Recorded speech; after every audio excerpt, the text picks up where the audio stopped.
Good afternoon, good afternoon, good afternoon, good afternoon, everybody. I'm looking out my window and it's a bit grey. Ooh, but inside it's lovely and shining. So I'm hoping that you've woke up. Not too many people with bad news, I hope, but we are going to try and have a really exceptional day. Welcome to Standing in My Truth Sports Edition show. And I have an amazing guest today. Amazing guest today. It's deep. I've known him quite a while and I've watched this guy's journey. And it's just a revelation watching everything that he's been through. And just the spirit of this guy. And he transcends a lot of things for footballers around the world and things that he's done. And I am just honored that he's decided to come and join me in my show today. Valerie, I'm in the house. How are you all doing? I'm waiting for everyone to jump in. Show me a sign that you're here. Whoop, whoop. There's a chat room. And I will put up what we are. Add my caption. And here we go. Standing in My Truth Sports Edition, special guest, Paul Canoville, is going to be with us today. Would love to hear from you all. Okay, in sporting news this week, before I actually bring Paul on and I give you a bit more synopsis, who's been watching the England football? It's a lot. I swear to God, I'm not going to knock Maguire. I'll leave that to the Liverpool supporters to knock. I'll leave you to do that. But we were the referee did not help us at all. And I'm sure you would agree with me that at the end of the day, we had some very harsh, rash decisions against us. So I'd like to think that Southgate will have a look at his team and say, look, you know, I didn't need to play Harry Maguire. I think the team that played on the Friday was absolutely brilliant. And he should have stuck with that team. You know, how could you not put Jack Grealish on? It buggers belief. And it's something that we have a problem with. We always seem to want to go with the senior team who you think are doing well when you're putting people who are not even getting played in their first team for their clubs. Go with reputation. Play the youth. The youths of today are showing us how it is going to be. Secondly, so whoop out to the wonderful, I'm sorry, Lennox Lewis. Did I say Lennox Lewis? I've really got boxing on my brain. Lewis Hamilton. Sorry, Lennox. F1 extraordinaire. He equaled Michael Schumacher's record last week. And I, for one, being British, very, very proud of him. Very, very, very proud. We have a lot of football on today. Thank God, football has been resumed. I'm so glad. But a bit later on, we're going to go through what's the analysis with the wonderful, and he's about to join me. Who doesn't know him? You will know him now. Paul, are you in the house? I think we're here. Yeah. We got this sorted out now because you had gremlins, didn't you? We got. Yeah, that's a bit better, I think. You had gremlins. Now, all my information, now you've made me switch from the iPhone to the iPad. And I had all my information on the phone to give you today about Chelsea. So if I can't give you no names and so forth, you can understand. I'm a bit upset there that you come and make me switch up to you. You know what I mean? Listen, you should know what your team is doing. You should know. Yeah, there is no reason for you not to know what your team is all about, Mr. Canoville.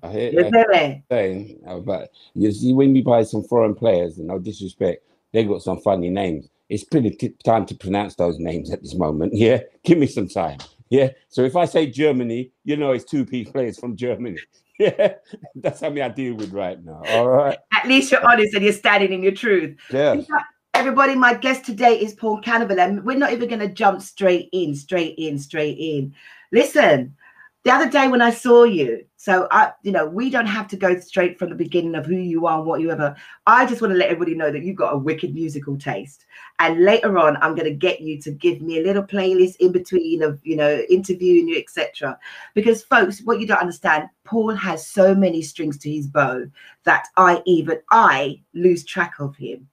I lose track. And we've known each other a long time from the music, me doing my own thing, gone off, but we always seem to watch each other and connect. So today, as I said, I'm so honored that you've come in to join me today. Paul, introduce yourself in a quick synopsis and let everybody know who you are. The name is Paul Canoville, aka Canis. For those who knows me in the sport industry, I'm known as the first black player at Chelsea Football Club in 1981 to 1986. I would say I'm a spokesman, or I use the platform or my voice for an activist, racism in sport, and racism in social life.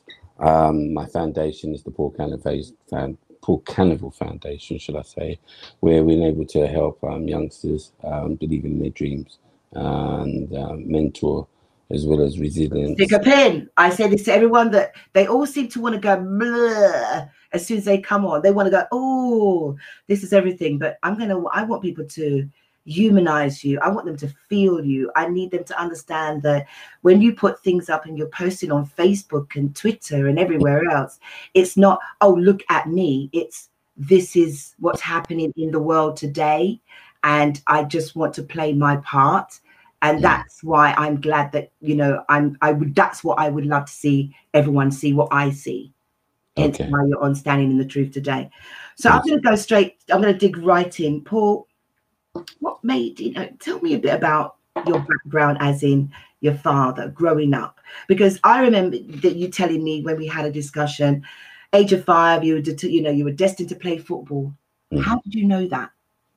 I think back then, it's funny, there was a discussion this week that black people, black boys that was in playing football was only seen as for speed and their strength, that they would be a footballer. And for me, it was, don't get me wrong, I loved every kind of sport. And though you came from a black Caribbean family, the most important thing they want from their kids, is an education. That's right. It was a case, my mum drilled that into me, don't get me wrong, but it was a case every time in the school, football, basketball, cricket, I was in the team. Every opportunity I got when I came home from work, Mum, can I go to the park? Hold on, read the book for half an hour. That was, yeah, can I go? Bam, gone.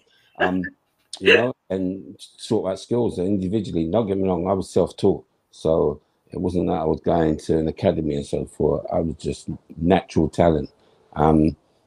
Basically, you'd be out with the kids and you'd be, you told at school that, that's how far. So even though you said, oh, I was quick and I ran and blah, blah, blah, was you told by a school PE teacher, or were there people that was influencing you to let you know that, do you know what, you're really good?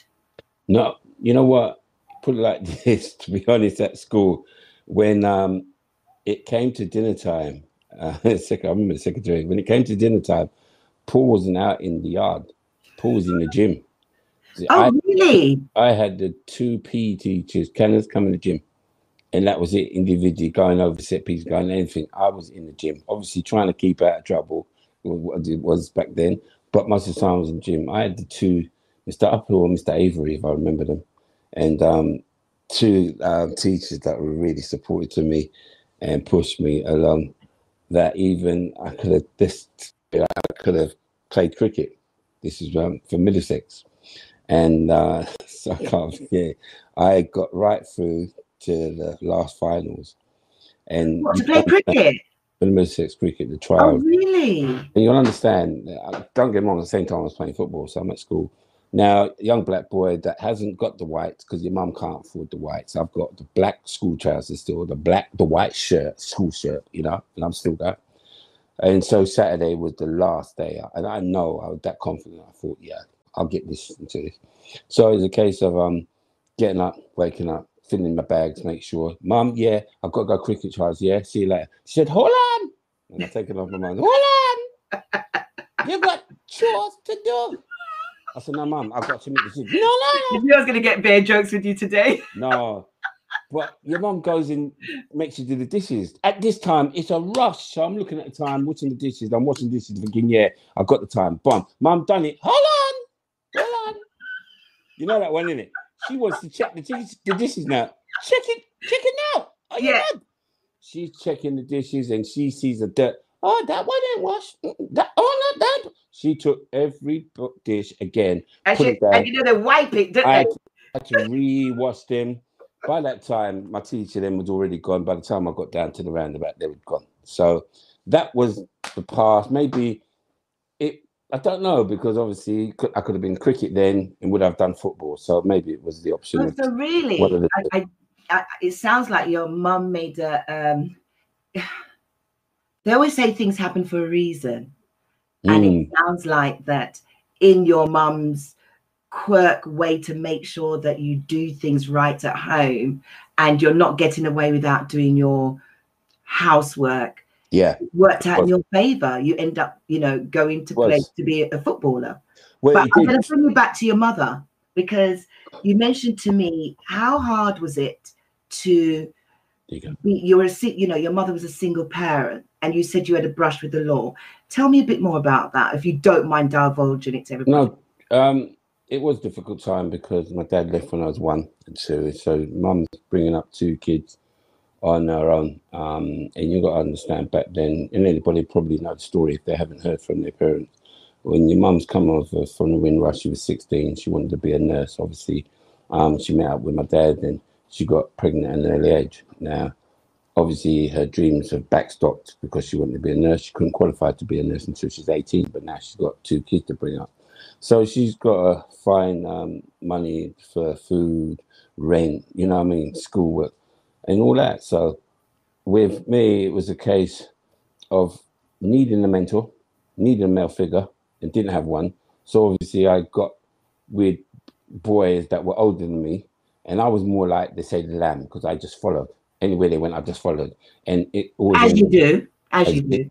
I used to get in trouble. I was the one that got in trouble. And I was the good boy, the quiet boy, trust me, well-behaved. It was one of those, good morning, Mrs. Samuel, good morning, good afternoon. And every parent would say, oh my gosh, why don't you be like Paul? He's so polite.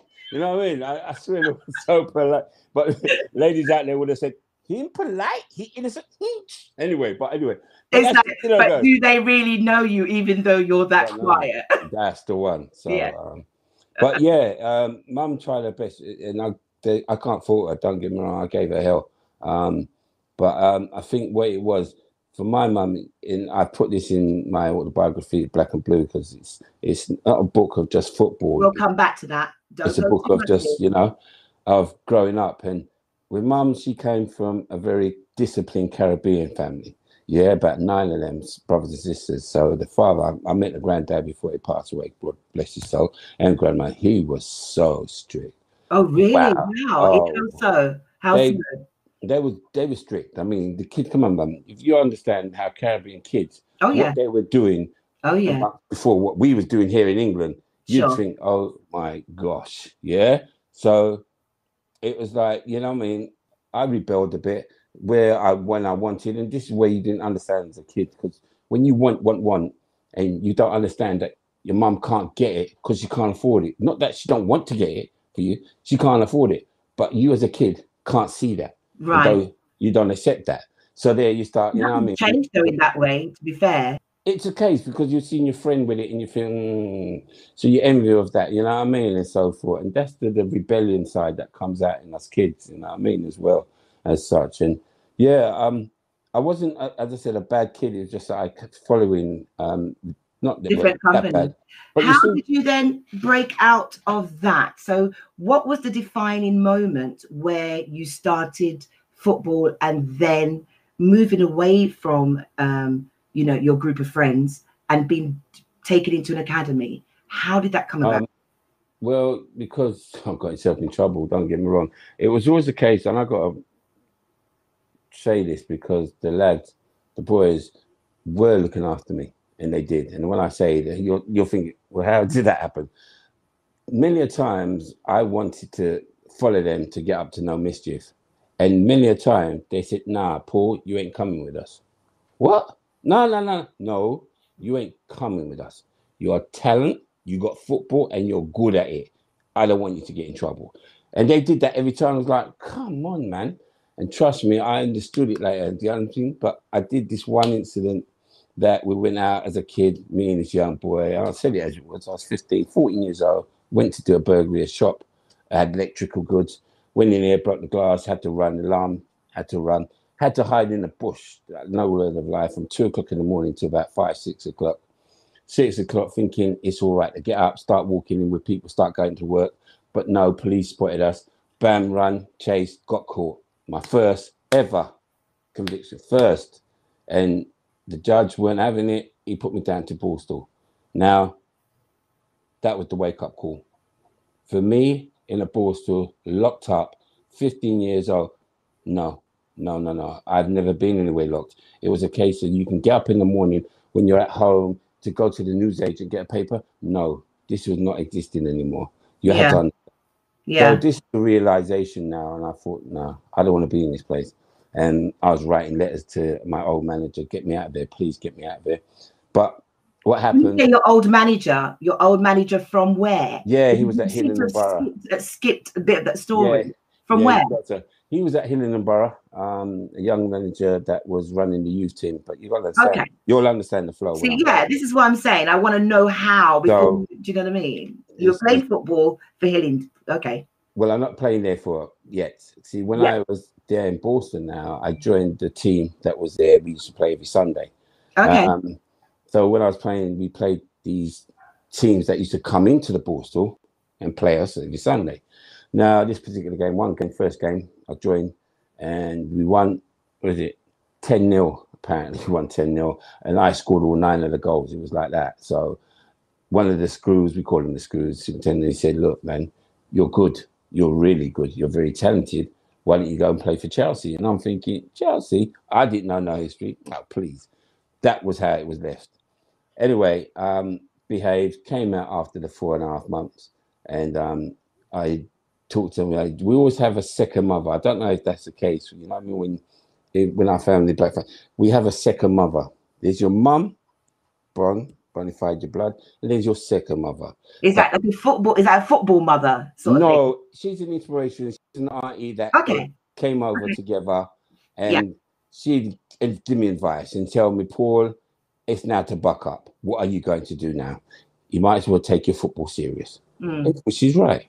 So that's what developed, because I went to look for work. I went part-time job, went training now, and where my manager, this manager who I was writing, who was the youth manager at Hillingham Borough. Now, you got. Are you able to name him? What was his name? Colin Barnes. Okay. And what was the name of the mother as well that you? My Auntie Stephanie. Auntie Stephanie. I want to hear it all. Telling your truth, baby. Yeah. So it was funny because when I got to Hillingham Borough in the youth play, he put me in the team straight away. But you can understand, like, he had arms house. Like, all the parents said, hold on, wait, what's going on? How does this player just come along and you're putting him into the team? Yeah, quite right. Colin just went and told him, because he's that effing good. And if you don't like it, you know what to do. Wow. Well, that's how he had for me. And I was in that youth team. I wasn't even in there long enough, to be honest. That's funny, because I was in there less than a month. And next thing I know, I've drafted into the first team. So I was like upset about it, because we was in so many cups and I knew if I played, we'd win. But he said, no, Candace, you can't play in this team. You're in the first team. I was like, okay. Now, understand this, and I know if your history, and you would know. See, I had these pair of boots, my mum, because boots back then were very expensive, right? Yeah. So I was playing, where, you know what I mean, with these boots from Winfield Boots. Now, if you heard the Winfield boot, you know it's called Woolworths. All right? Yeah. Woolworths was the trade of all trades for every Caribbean family, where you can get your school pants, your trousers, your patty, your underpants, everything, quality at cheap. So I just wanted to get that out, because I can never forget Woolworths, yeah? Yeah. It's that quality, tough quality for us. So I've had these boots, because like your mum's giving you boots, And the worst thing is when you play football and you just dash them in the cupboard. They dry out, and then when you play them, they split. Well, my mum makes sure, look, if you want to continue playing football, you better wash them, clean them, and polish them. Yeah. Oh, you so don't she know. was your first person that taught you how to clean your boots. Yeah, it wasn't done, but it wasn't done at the football club. No. At that time, it's just gone. You had to clean them. So, but I remember distinctly when I obviously joined the first team, and manager saw me with my boots and thing, and he said, "Meet me on a Thursday," because we used to train Tuesday and Thursday. Meet me a Thursday down at, I'll tell you where it was.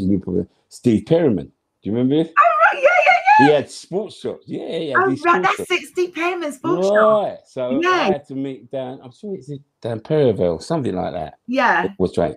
So I had to meet him outside Steve Perriman's sports shop. And he said, look, go inside, go and look a pair of boots. And I went, what? So, you know, a young black boy, he ain't gonna take the lip. You know what I mean? The P. Yeah. I've gone in there, I'm looking at all these books, and these books look bad, some soft leather, some soft kangaroo, everything looking good. You're too boastful. You know what I mean? Somebody's buying you a pair of boots, and you think, no, don't take them. So I've come up, cheap this pair. So you know what I mean? He looked at me, he looked at the boots, looked at me, looked at the boots. Said, what do you think you're doing? He said, what? I said, to pick a decent pair of boots. Now go back in and get a. Well, you don't have to ask me twice. Yeah. I've gone in there and I've picked Puma Kings. If anybody knows about back then, Puma Kings, the leather on that had a flap over it when you put over it, flip it. So top. I've gone with that. Thursday, you can imagine, new pair of boots on. Ooh, everything is coming off light. Yeah. So it was good. That was my experience in the first team. It was really good because I was learning. How did you get? How long after that? Well, Chelsea came up. The academy. Well, this is what you say. At that time, it weren't academy. They were apprentices. But see, with me at Chelsea, from I was there 15. It was then at 19. Previously, I'd already gone to trials at West Brom, Southampton, Wimbledon. Yeah. And what it was that nobody had said anything to you. And that was the daunting thing about it. Because when you go there and nobody says anything, that thing makes you think as a young boy, you're not good enough. Right. Because the idea you've gone there on trials, and trust me, George Lawrence's, the Wallace brothers, I was playing against them, I was providing balls, everything. And I think Laurie McMenemy was the coach or the head manager at Southampton. Nobody. Right. So I've come back to Hillingdon Borough thinking I'm not good enough. It's obvious. But then that's when Chelsea came in. I was 19 and Chelsea came in and Tony and said, look, we'll come down for trials. I said, yeah, okay. Went down there for the 2 week. For the week. It was it 2 weeks? 1 or 2 anyway. Okay. The same thing applied. They didn't say nothing. So I came back to Hillingdon Borough thinking, that's all over and done with now. Was your confidence knocked? How was your confidence? It was yes, it was knocked, because it's obviously that if nobody said to you, and for a professionalism from that branch have not said anything to you, then you're obviously not good enough. Right. When you go into the club like that, you expect some feedback. That's how I see it. That's obviously changed now, but at that time it wasn't. So yeah, I was knocked. I came back, but the person in question, Ron Stewart, yeah, he was a scout then at Chelsea. He came back following week. He asked me, what's wrong? I said, well, nobody said anything. Yeah, no, we are interested. Come back again. So I came back that week. By the Friday, the end of the week, in the office, nervous as hell, talking to Mr. Late. Yeah, the man who gave me my chance is John Neal, at the time, the manager. And he said it straight, yeah, we're interested. We're going to sign you for the remaining season. It's for you to prove it and to get back and get into the first team, and we see how it goes from there. So I had about 7 remaining months left to prove yourself. So, but you know what? It wasn't even that. It was this had been such a long journey that I always wanted from the age of 5 to be that professional, and here I was now at 20. Signing professional forms. You don't know the body, the green, the head of everything. The whiz going back. What you went through, you know what I mean? Could have spoiled it. Could have, You know, I'm easily lost this, Paul, but here you are. Not made it as yet because I still got to prove, but you know what? Professional. You've just signed a professional form. Yeah. You know, well, when you want to share something, come on, you know, like if you sign something or you got a gig, you know, you're telling your friends, look, I'm singing down soul, you know, Absolutely. got me. Absolutely. So it's the same thing. I've signed. I phoned my sister. I showed her, oh my God, brother, I love you. Well done. Blah, blah, blah, chair. I phoned my best friend, George. Remember George Nelson? Yeah, George Nelson. Yeah. I'm off at George. We say, go on, my bro. We I say, that's cool. So I got to show my mum, innit? So I rang my mum, took her time to answer the phone. I said, hello, mum. She said, what? I said, hold on a minute, mum. I got some good news. What? I said, mum, I said, mum, I'm a professional footballer now. So what? I said, all right, bye, mum, bye. That's my mum, you know. See, my laugh. All the trouble that I put you through to show you I want to be a footballer. And I'm telling you I'm a footballer and a professional. You're telling me so what? But because that means nothing to her at the time. Didn't. Tell that but I didn't understand. Today, tell them to the mothers. Every mother wants their son to be a footballer. There you go. Don't get me wrong.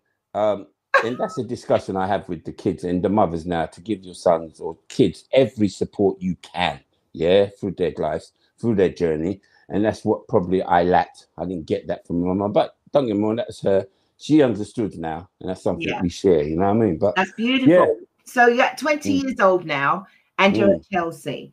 And if I remember rightly, did you still hung on to your group of friends?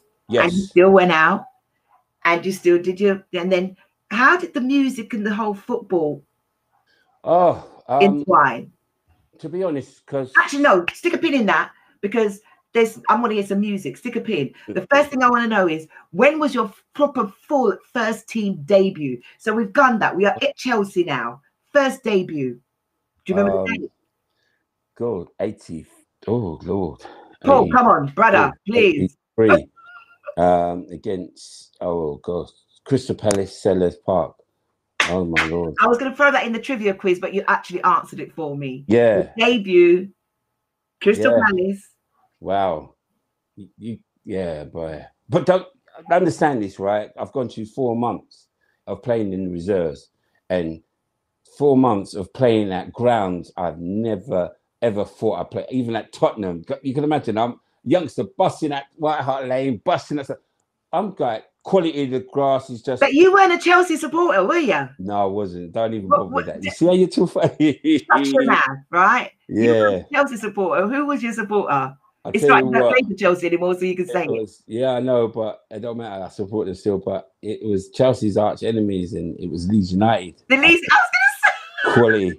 Back in 1975, you couldn't touch Leeds, and they know that. But I never knew. You couldn't. Oh my gosh, let me tell you something. That was some raw battles they was having. I'll give you the story of this one. Yeah. It was a story that when we got promoted, I was at Chelsea, we got promoted Division 1. And it was the second of last games. We've already been promoted, but we were playing Leeds United at home.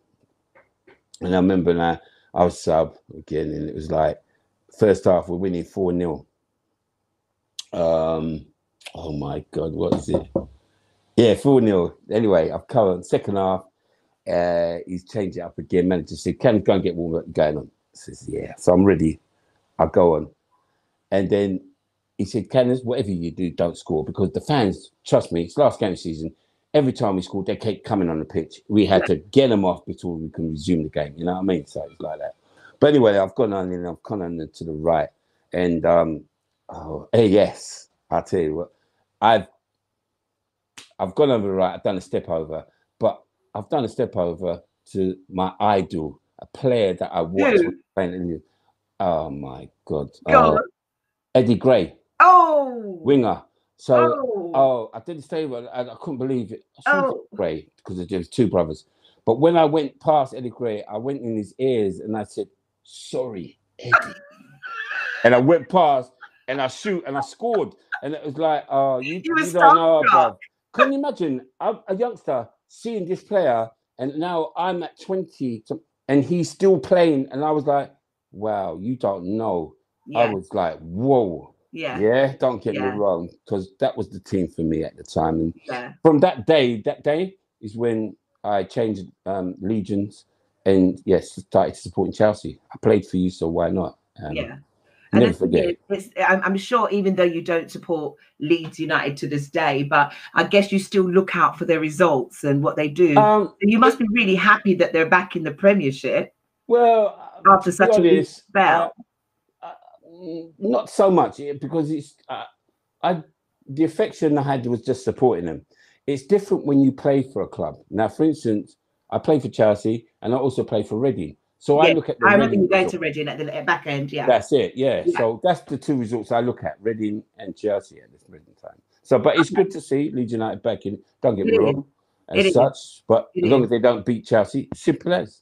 Simple as. Well, they nearly did at the beginning of the season. Don't even bother with that. Don't even bother with that. There's no way you're coming on this program and banter is not going to run. Don't expect me to all of a sudden be like, oh, I'm in allegiance to Chelsea. Get out of town. It's not going to happen. It's called added in my truth. I'm going to be hearing you with that truth. But you know, if you're a Legion, you'd have had your Tottenham shirt on. Brother, but that's what I try to say. Love this. Love this. You know what? Someone said to me, don't put your Spurs shirt up. Oh, that's terrible. You need to be unbiased and blah, blah. No. You know what? No. I'm going to go and grab it. It's a sports banter program show. You're showing your support for your team. Wear the shirt, man. What happened with you? I'm done. That's going on the TV any minute. When there's a section that's when you're doing it, I'm going to lean over and put my still good. my scarf because I don't business. I'm a Spurs supporter. Oh, bless you, girl.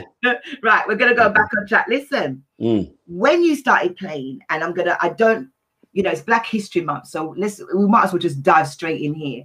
Good. You're now a first team player. What was it like to be on the pitch? Because Paul, I know what they were like. Well, I didn't play, but I cannot imagine if the way that players have been abused verbally. What was it like back then? To play? Did you suffer any of that racism? Most definitely, as everybody knows. As she leans over for her scarf. Yes, it was. For me, breaking into the first team, it was the surprise that I just didn't expect. A young boy, I'm breaking in. Any young boy wants to break into the first team. That's the whole object of being a professional footballer. Right. But when called in to Canada's, you're a sub, on your day, and you're thinking, oh my gosh, I've just found that the whole world. I've found family from all over the place. Calm down. Yeah, give me the support. Be at the ground. Sort your tickets. This is it. Yep, Canada's no road. And you come out and you've gone in the changing room, warmed up, getting my gear on, touching your cymbals, kissing that, and you've come on to the dugout now. And the first thing for me, I can only talk about me. First thing, I'm eyeing out my opposition. Yeah, defend who I got to defend against me, and I'm seeing this young white boy, and I'm saying. I got this boy in my pocket, and I ain't even playing yet. So it's a case of that. You have to have that confidence. You have to have that confidence. You're a bloody defender. I was doing well. I'm drawn in to the first team where I want to be, and I've been having some great games in reserve. So I am confident. So as I saw the game started, and it was tight. It's a London derby, Chelsea and Crystal Palace. So the game went. First half, it was just 0-0. And I just thought to myself, look, if it stays like this, he's got to put me on to change. He's got to. Now, you got to understand this as well. Understand this situation. Today's footballers, today's game, when you see 11 players outside, how many subs do we have? 5. Exactly, 6. But we can use 3 of them, yeah? When I was playing that era, we had 11 players, 1 sub. 1 sub. So can you imagine, through 90 minutes, your manager's got to make a decision whether he wants to change it, whether there's an injury, you understand what I'm saying to you? He can't even put you on early because he ain't got no more subs to put on. If a man gets sent off, you're in trouble. If a man get injured, then you play with 10 men. How does it work? So this is the decision you got to make, how difficult it was for a manager. Now, second half, it started to play, still 0-0. It hadn't changed. 75 minutes. I'm just thinking, man, come on, get me on here. What are you doing? And I'm looking at the manager. You're trying to, catch his eye. Yeah, I'm here. I'm ready. And thing. I'm brocking my studs now, and I'm brocking the ground, christening, making them noise there. Yeah, I'm here. I'm here. Come on. Brother ain't looking at me, boy, and I'm thinking it's 80 minutes, thinking, child, this man ain't putting me on. And then boy, give me the shout. Canners, what? Go and get warmed up. Oh, Jesus, don't tell me once. So did you want to did you not shit? Sorry, excuse my French, folks. Were you not shitting yourself? No. I'm just looking eager because I'm terrible, aren't I? It's keep it real. It's the remaining. I want to get on as soon as I can because it's in little time. But I went down the line, and as close as the fans are to us when we're down the line, I'm warming up with my back, and I started here, and I mean, totally, I've never heard that kind of racism being thrown at me. Like, I'm thinking, wow. I'm thinking, them Crystal Palace fans, they're really trying to put me off. I said, but hey, what? I'm ignoring that, bro. Not having it. So I just stretching, getting ready. Nika, go home. Work, gully work. Crystal Palace, And I'm thinking, wow, hold on a minute. Nobody stopping these people. Now, I've got my back. I'm not seeing anything. But now I'm getting angry and I'm getting upset. And I need to know who is calling me like that. And I turned around, and that was the shock, because it wasn't Crystal Palace fans. It was my own fans. And it was like, to see that, had their scarf Chelsea shirt on, I was like, oh my God. Are you not seeing that I'm playing for you? And like, when I went back, I went back to the dugout with enthusiasm, not with the buzz that was in there. It was like, I don't even want to go on that pitch. And I got stripped. I got into the pitch, but I hugged the line. The ball came to me, I gave it back. Instincts is as a forward, you just said, get up, attack. Nah, I just couldn't do nothing. I waited till that referee blew his whistle, and I ain't joking. When he blew it, I ran straight into the dugout, to the changing rooms. And what it is, any player would tell you if they know. When you go into a changing room and play, pure banter is going on. Pure jokes or talking, even after the game. My players came in, it was literally quiet. Because they heard it. Oh, they heard it. What could they say to me? Canners, are you all right? Come on, man. You heard what? Really? Nobody said nothing. They just went and just getting undressed. It was that quiet. The first man that was my manager. Canners, mate. I just imagine how you're feeling right now. What do you want to do? Because of those same fans are the same ignorant fans that are paying your wages. What do you want to do? Yeah. And he was right. You know what I mean? But for my stories it was quite easy to say, you know what, I'm not playing for you, and move on. But you didn't. But the situation, why? And you got to understand this. What my mum went through when she came over here the first time, and mum now having to bring up 2 kids on her own because dad's gone, and she's trying to better herself. And when I say better herself, she worked in a hotel as a clean laundry maid. So working downstairs, the towels, putting away, that she saw a position as a maid to go upstairs and clean the room. So she went to the manager and asked the manager, and the manager said, oh, sorry, that position is gone. Okay, gone back downstairs. But her white friend, who was working with her, went upstairs and got the job. And got the job. When my mum heard that, she went straight to the boss and said, hold on, you told me that this job had already gone, but how did you give it to my white friend? To be told black lady or black woman can't be seen in the hotel guest room. With that, my mum just left the job. Had no other job to go to, but back then she just left the job. That was how stubborn. She was a very strong woman. Sounds like your mum. So she believed she stood in her ground, her morals, the way that she thought. She wasn't taking it on by the sounds of it. No. Is that how your mum was? She's very stubborn, and when she does it. She goes and gets it done. And I think that's similar to where I've got from. I can be very stubborn. I don't want to hear, and it's either my way or your way. Until I don't get me wrong, I had to change that, and later on we'll understand. But with that, it was a case. No, I've come too far. I'm here. I'm not going to let them defeat me. I'm not going to give in. So I fought it. You know what I mean? So in all those fights that you fought and you stayed at Chelsea, because I know you've played with Paul Elliott, you've played with legends in your time. How many trophies did you win? You know what? I think the main thing was winning the Division 2 at the time, which enabled us to get promoted to Division 1. Milk Cup back then as well, and that was about it. It was important. I wasn't able to play at Wembley because I had injury. Gingery, yeah. But well, who was your teammates at the time? Who would you say was, if you had to pick your ideal, not ideal, but one of the best teams that you played? Because you know, how many years were you there for? What? 5 years. 5 years. In that 5 years, what year would you say was your best team that you played on? Well, obviously the promotional team that we won promotion. I had a feeling you were going to say that. Yeah, that was the first season was difficult because the first season we had to survive. We was in Division 2 to be honest. And I believe when I came, was third from the bottom, and we just survived by winning the last game of the season against Bolton 1-0. I remember Clive Walker scoring that goal.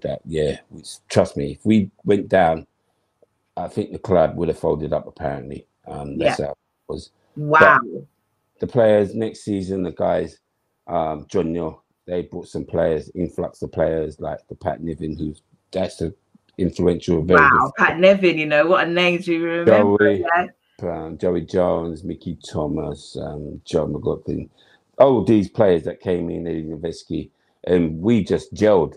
And that's the thing of football these days now. When you buy players, is that they take time to gel. But we, as a team, these players, we gelled in first game of season, 5-0. First game was good. We went on, obviously, to love it. So after your 5 years at Chelsea, you end up going. They put you onto Reading, didn't they? You end up going down to Reading. I don't know about put me, but Paul, I'm saying those words. You just need to elaborate on it. I like the way you said that. Put me. Yes. All right. There's after getting promoted Division 1.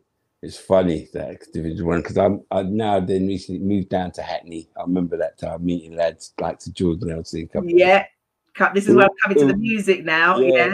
Who were all Arsenal supporters, you know what I mean? It's really difficult. One boy at Chelsea stood out all Maxie's lads.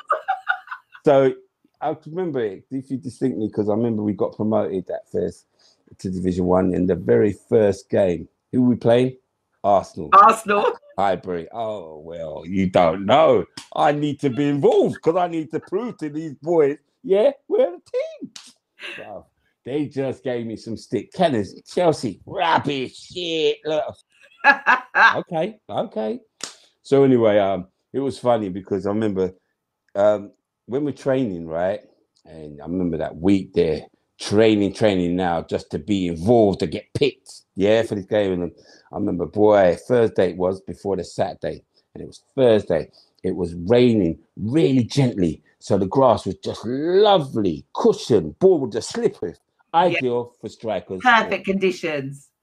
So I'm there practicing, we're playing, and I got the ball, and it was like everything I did with it was just coming off. Boop, boop. See you later. Oh, gone. I was sweeping, but a couple of players didn't like. Well, go on.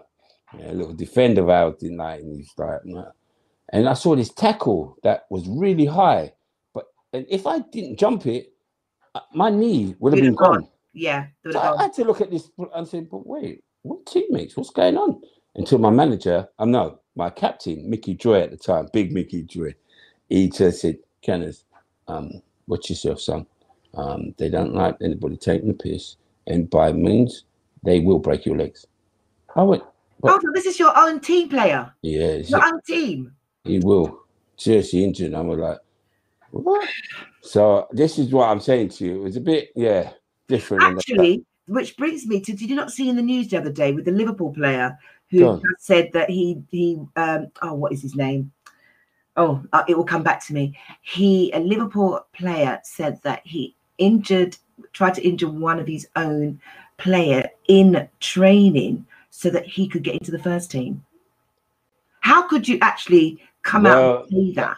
I don't get it. I'm not even saying something, but you hear what I'm saying to you. And I was told that. Don't get me wrong, maybe, yeah, because don't get me wrong. Any footballer could tell you when it was like reserves against the first team, and I remember distinctly. I used to play with reserves, and I had the young boys, but we had the flux of playing freely, where the first team was instructed, hold it, do that again, but we play freely.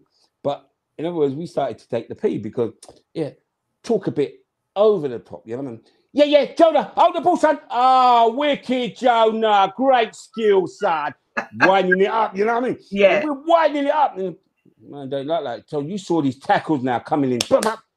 Yeah. Easy, son. Jonah, well done. Hey, Peter, keep going, son. Keep going. I was giving it all that. Trust me, it is seen. I done Tony already. It can happen. So, yeah, for me to go on this, and don't get me wrong, it was great.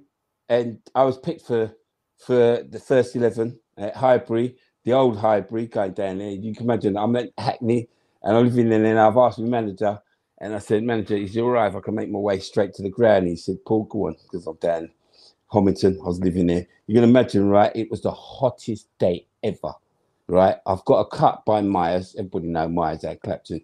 And I'm in a jacket, trousers, and an overcoat, you know. I'm like, it's hot.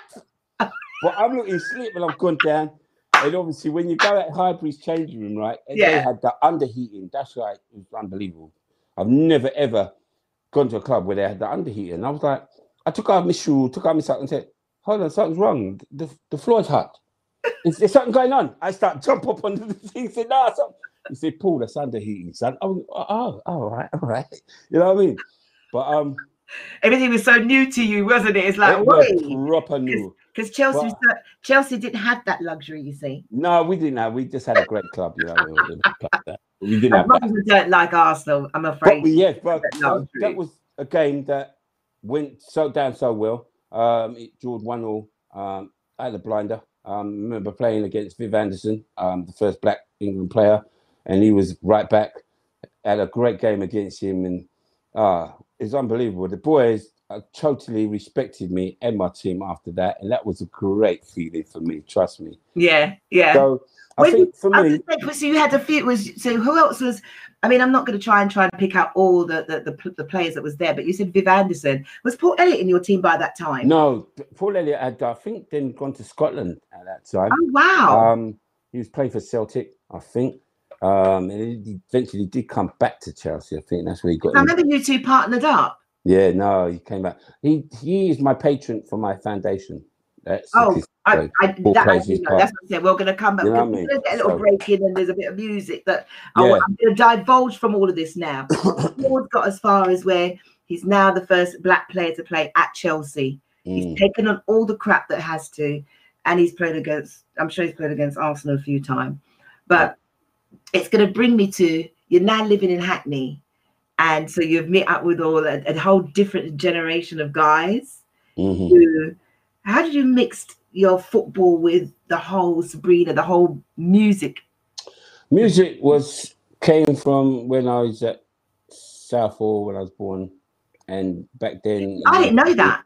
I always thought you were a North London man. No, I'm Southall. Because I met you in North London, so I just assumed that's where you're from. Growing up. Back then was the Fat Man, the Coxswain, Meriton sound. That's what I grew up into, the big, deep sound. You know what I mean? And I ain't gonna lie to you. Back then, you wouldn't even know. I wanted to be a Rasta man. I was not even joking. What? Young, I was a young something. I wanted to be Chuck. I should go in a rapper, and juke some rockety. So I wanted to be a Rasta man. So I wanted to lock up my hair and thing. Lie. So I lie. When I went home now, hear me now. I told my sister, June, hear what now? Yeah. You know what? No more bacon, no more pork, come here, Rasta man, right? King your team. That's me, I go on, you know. So team rapping, twisting up here. Breakfast is served, Breakfast is served. and it's scrambled egg and bacon. Yeah. So I bust the eggs there. I'm busting the eggs. And then my sister start, take out the, Get rid of the bacon. My sister started picking up bacon and trying it off my nose. In fact, I said, "What are you doing, June?" No, about your turn, Rasta. Go on, hold it. June, don't be silly, come on. And then next thing I went, hold on. They won't know. I could eat this one. Who tell me about turn Rasta? That come out of the window. You became an avid pork eater. You were. Trust me. When you grow up eating pork, you can't. It's too hard. It's too difficult to change. You know what I mean, babe? So yeah, I remember distinctly. It was good. But then music came in them days. You know, you liked all that music, right? Yes. And you said, okay, you're not going to eat any meat and you want to be a Rasta. But what made you start playing music? Because you actually, while still playing and coming out, you then became a DJ. Well, that's what I said. But that background with Southall and the music was always a case when I came to Hackney and thing that I could then produce my own sound. Obviously, I could afford it, buying music and so forth. And I met up with a couple of guys who then we would call Reflection Sound, the three of us. And Reflections, that's what it's called, Reflections. Yeah, at first, with these other boys. Used to play down, remember Downs Road, didn't it? Yeah. So at the time there, I remember we was playing a dance. And we were small and we was playing with Anthony and so forth. And there was a big dance that was going on with Cass Manhattan. Manhattan. Well, apparently that got cancelled. So everybody came down. Your dance. Like flooded out. So, you know, when something's like, oh, what? Where people are come here, what now? You have to select in bad, and the music just was going on point that night. Sam went up. Show me a tune. Come on, Paul. Show me a tune. I don't know because you got. No, man, throw me a tune right now. Come. Throw me a tune. Because I don't even know what you use. Throw me a tune. I don't even know what I'm doing now. Nah, just throw me a tune, guys. This guy's got selection. There's one Sunday that. Okay. I just logged into Facebook and there was this guy cooking a massive dish, the most amazing Sunday. Sorry, you have to. Yeah, keep talking. Keep talking. Paul decided that he was going to DJ while cooking. And I swear to God, by the time we were finished, we were hungry. We all wanted to have containers brought to Paul's house and at the same time rocking. Sorry. Hey. It's all right. Oh, I love it. Okay.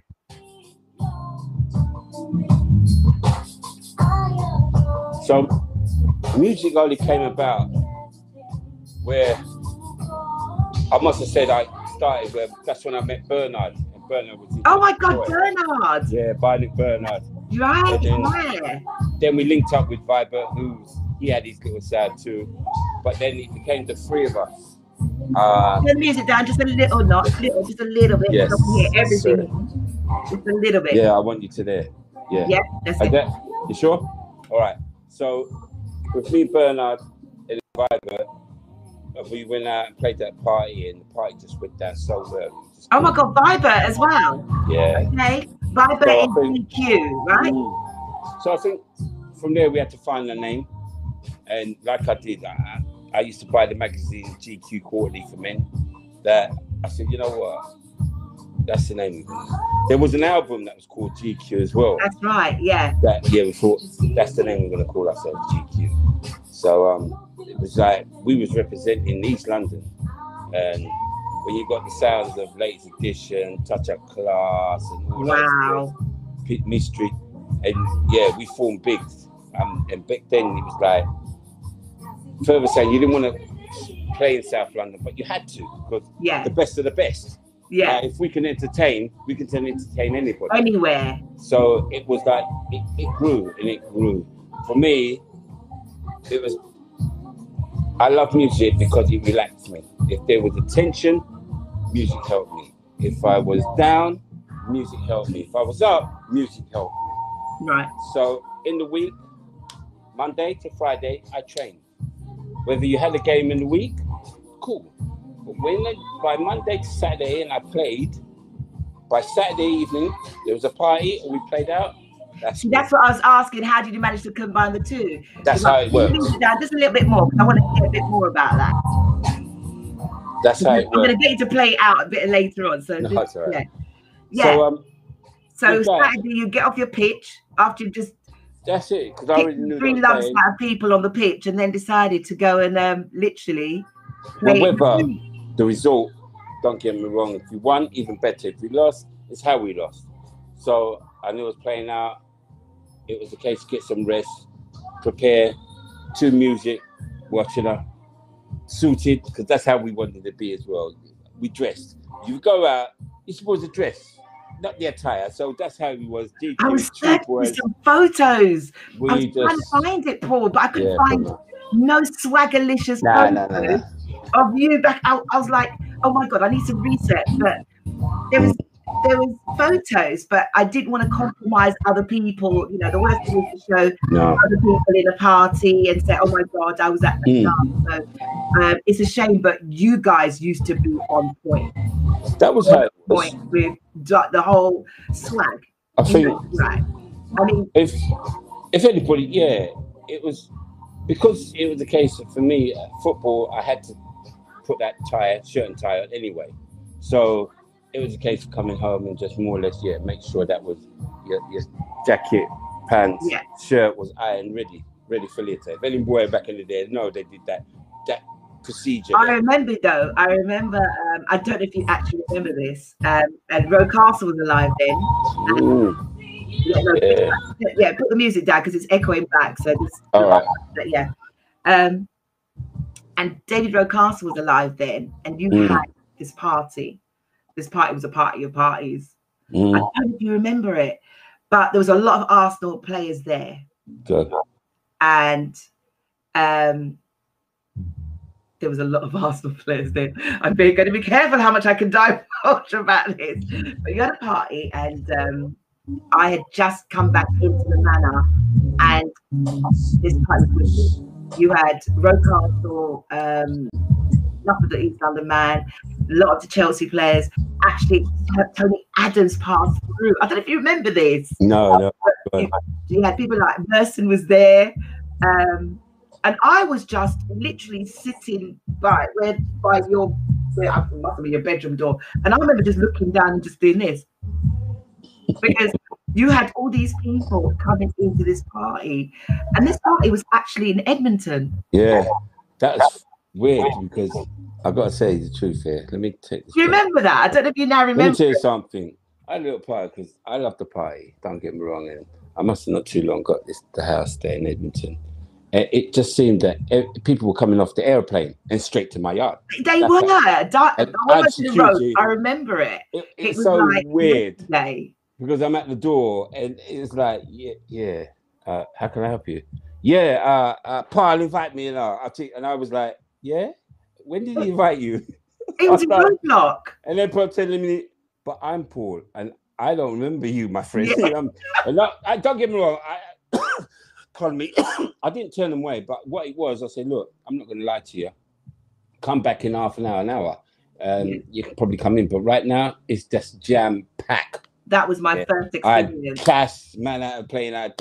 Music was on point. It was on point. I was just like, you know what? What could I do? I just love to party at that time, you know what I mean? So, and I was such a little girl then because I don't even know how I even, do you know what I mean? I just remember that I just met you and I had no idea who you were.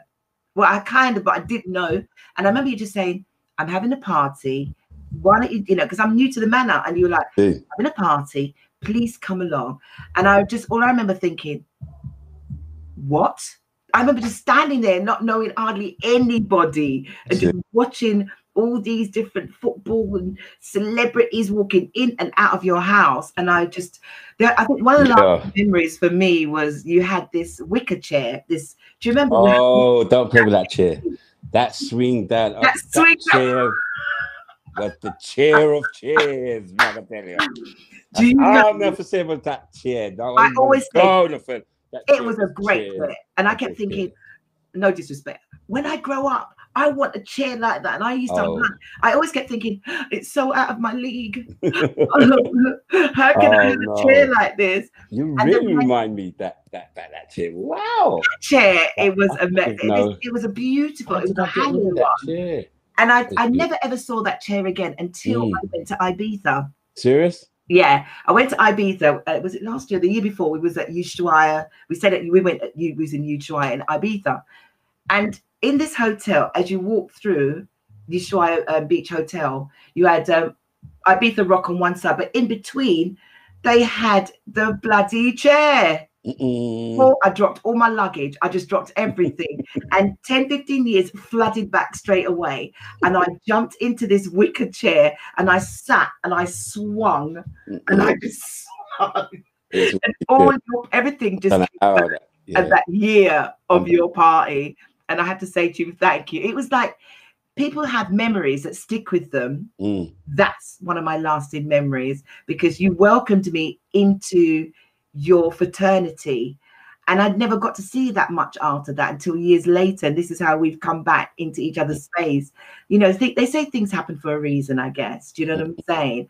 So I'm going to take it away from that. I'm going to definitely, because I really want you to play a bit of music for me, and I'm going to bring it to coming out of the end of your.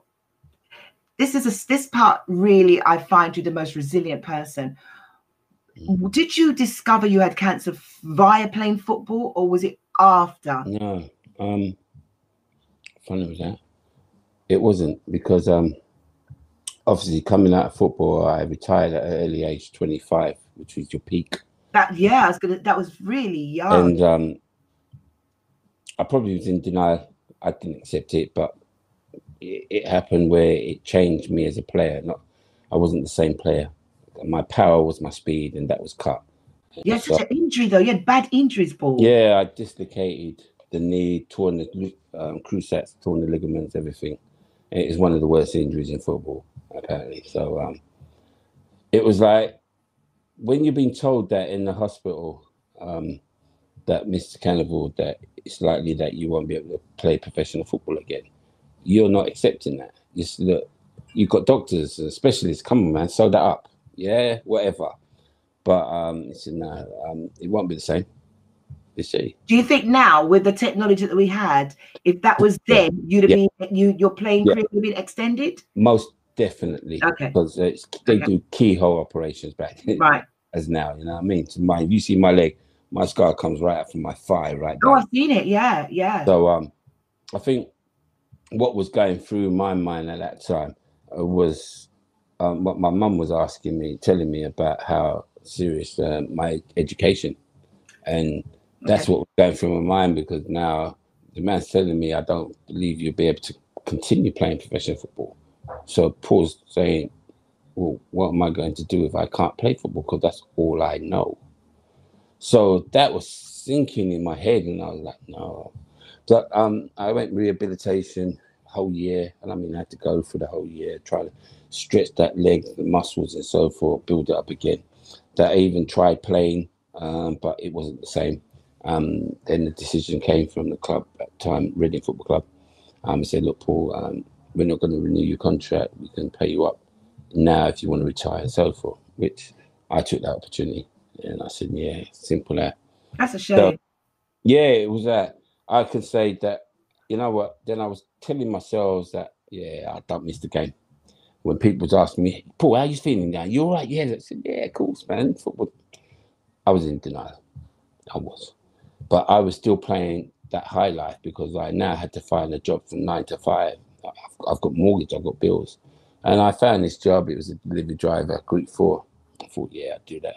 But I was still going out time of night in the weeks, coming back about 4 in the morning. Had to be at work at 5. It's like, started giving excuses until I got involved in drugs. I'll tell you straight, it was crack cocaine.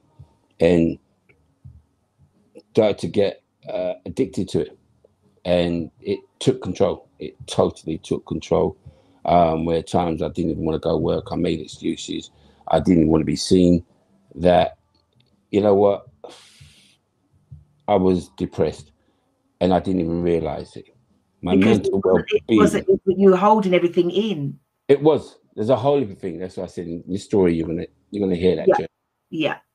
So there was so much going on, and I'm not realizing what's going on. I'm not realizing there's a whole heap of thing inside me that's coming out with anger. I'm not realizing I've not shared nothing. I'm in denial about everything. I'm an addict. I need to sort this out. So it was a case I'm hiding from family members, borrowing from family members, hiding from your kids. They want to know what's wrong with daddy and the situation. And then it was a case, and I think I said, no, I can't do this no more. I need to go rehab. Now, don't get me wrong. There's people out there for you and just say, Valerie, come on, I'm here. What do you need? I'll help you. I'll help you. But until you're ready, Valerie, they can't help you. You have to be ready. You understand me? To say That's to right. yourself, now I'm ready to go. My power's there. Not when you, because I could take that and abuse it. But I'm now ready. So that's what it was for me. I said, yeah, I'm ready. Let me go. So I went detox 2 weeks and I went to the rehab. It was down. Remember, it was down Liverpool Street, down in God. Is it Bishopsgate, wasn't it? No. Liverpool Street. Not Liverpool Street. It was Liverpool Road down in Holloway. Right Holloway. down. Oh, right, okay. So I went in there, and you know what? It was in first I was like embarrassed because I was like, oh, people are going to know my name and they're going to think, hold on, ain't you? And I'm thinking, trying to hold it down. Pride. And then yeah, exactly. And I'm thinking, oh, you know what? Here, what, Paul? I'm here for a reason. And you know what I mean? That's the cure. Get myself back and get myself out of this. I mean, so it was like getting back to school, refresher course. Trust me, getting the mind, the body, everything working. And I was working. Trust me, didn't argue, got on with it, got on with my roles, had to clean up the house and so forth, because it was like a big house. Several of us lived in there, yeah. And, you know, got on. Not a peek out of me. Until one incident, we cleaned up. Me and this guy was cleaning the house together.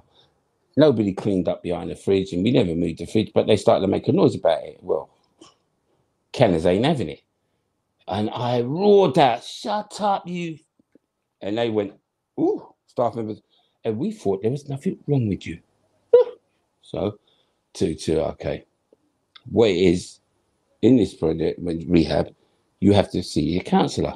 That is it. And I was thinking, counsellor. Now, if I'm correct, you understand where I'm coming from. Our mother said, never share anything out of these 4 walls. Nobody knows your business. That's how we were brought up, though, Paul. Right. So you remember how that was. So yeah. When people telling me, Paul, how are you? You're all right. Yeah, cool. I didn't share to tell them how I'm feeling because I'm all right. I can't share with you. Yeah. Continue that. Even for my old age. Yeah. So now I'm going into rehab. And so now I'm in a rehab and telling them about talk to a counsellor. Yeah. I sat down there. Man's introduced. Hi, Paul. White guy. I said, yeah, hi. Then he asked me, so why are you here? I went, is that a question? Or is that a catch one? Which one? Yeah, it's a catch to this. Yeah. So he asked me, well, why do you think I'm here? No, but why are you here? Are you taking the piss, mate? I said, it's a drug addict, rehab. Why do you think I'm here? I swear to God, I don't know if that was a trick question. I said, mate, this ain't working, is it? Yeah. So I'm looking to walk out. He said, look, if you walk out, that's the end of your program. You're out of the whole. All right. Well, right now, you don't make no sense to me. So I'm going to sit down here till the hour's finished. He says, okay, if you feel. I said, yeah. Trust me, I was watching time, sat down there, quiet for an hour. Wow. When the hour come, I went straight into the office. Now, hear what now? I'm not racist, yeah? But you need to go and get me a black counsellor. Somebody that I can relate to, somebody I can understand where I'm coming from. That weren't working. He said, okay, Paul, we'll sort that. Gave him 2 weeks. Come back. Come back, my day. Sit down there, black guy. How you doing, Paul? I said, yeah, cool. I'm ready, you know. So why are you here? Oh, my goodness. I just talked to Kira. And you're asking me the same thing. Christian. Yeah. Anyway, he went on until he hit me. He said, Paul, do you think you have trouble with your mum? How dare you talk about my mum like Oh, what do you mean? Yeah. What do you mean? Let me tell you something, Val. He hit me at every point that I couldn't stop talking. He brought the point with my mum, the point with my kids, the point with my mum, my kids' mothers. Everything started to come to reason. It helped me. And this is what I tried to say now. Those of you who are fair in the black community about talking to a counsellor, trust me, it does work. Don't be fearing about that. We tend to hide that. We tend to hide it because we have been brought up in a system. And I can't speak for every other nationality, but it's absolutely rife with in the Caribbean, the black people, that we don't share enough.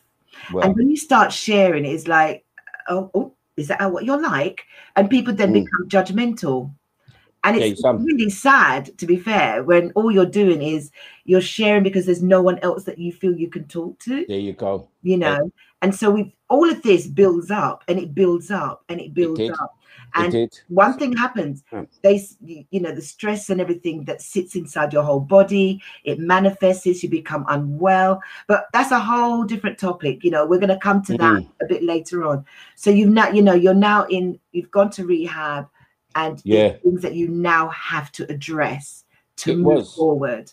Because this guy was making me talk and express myself, get over what was inside me all this time. Because you got to understand, right?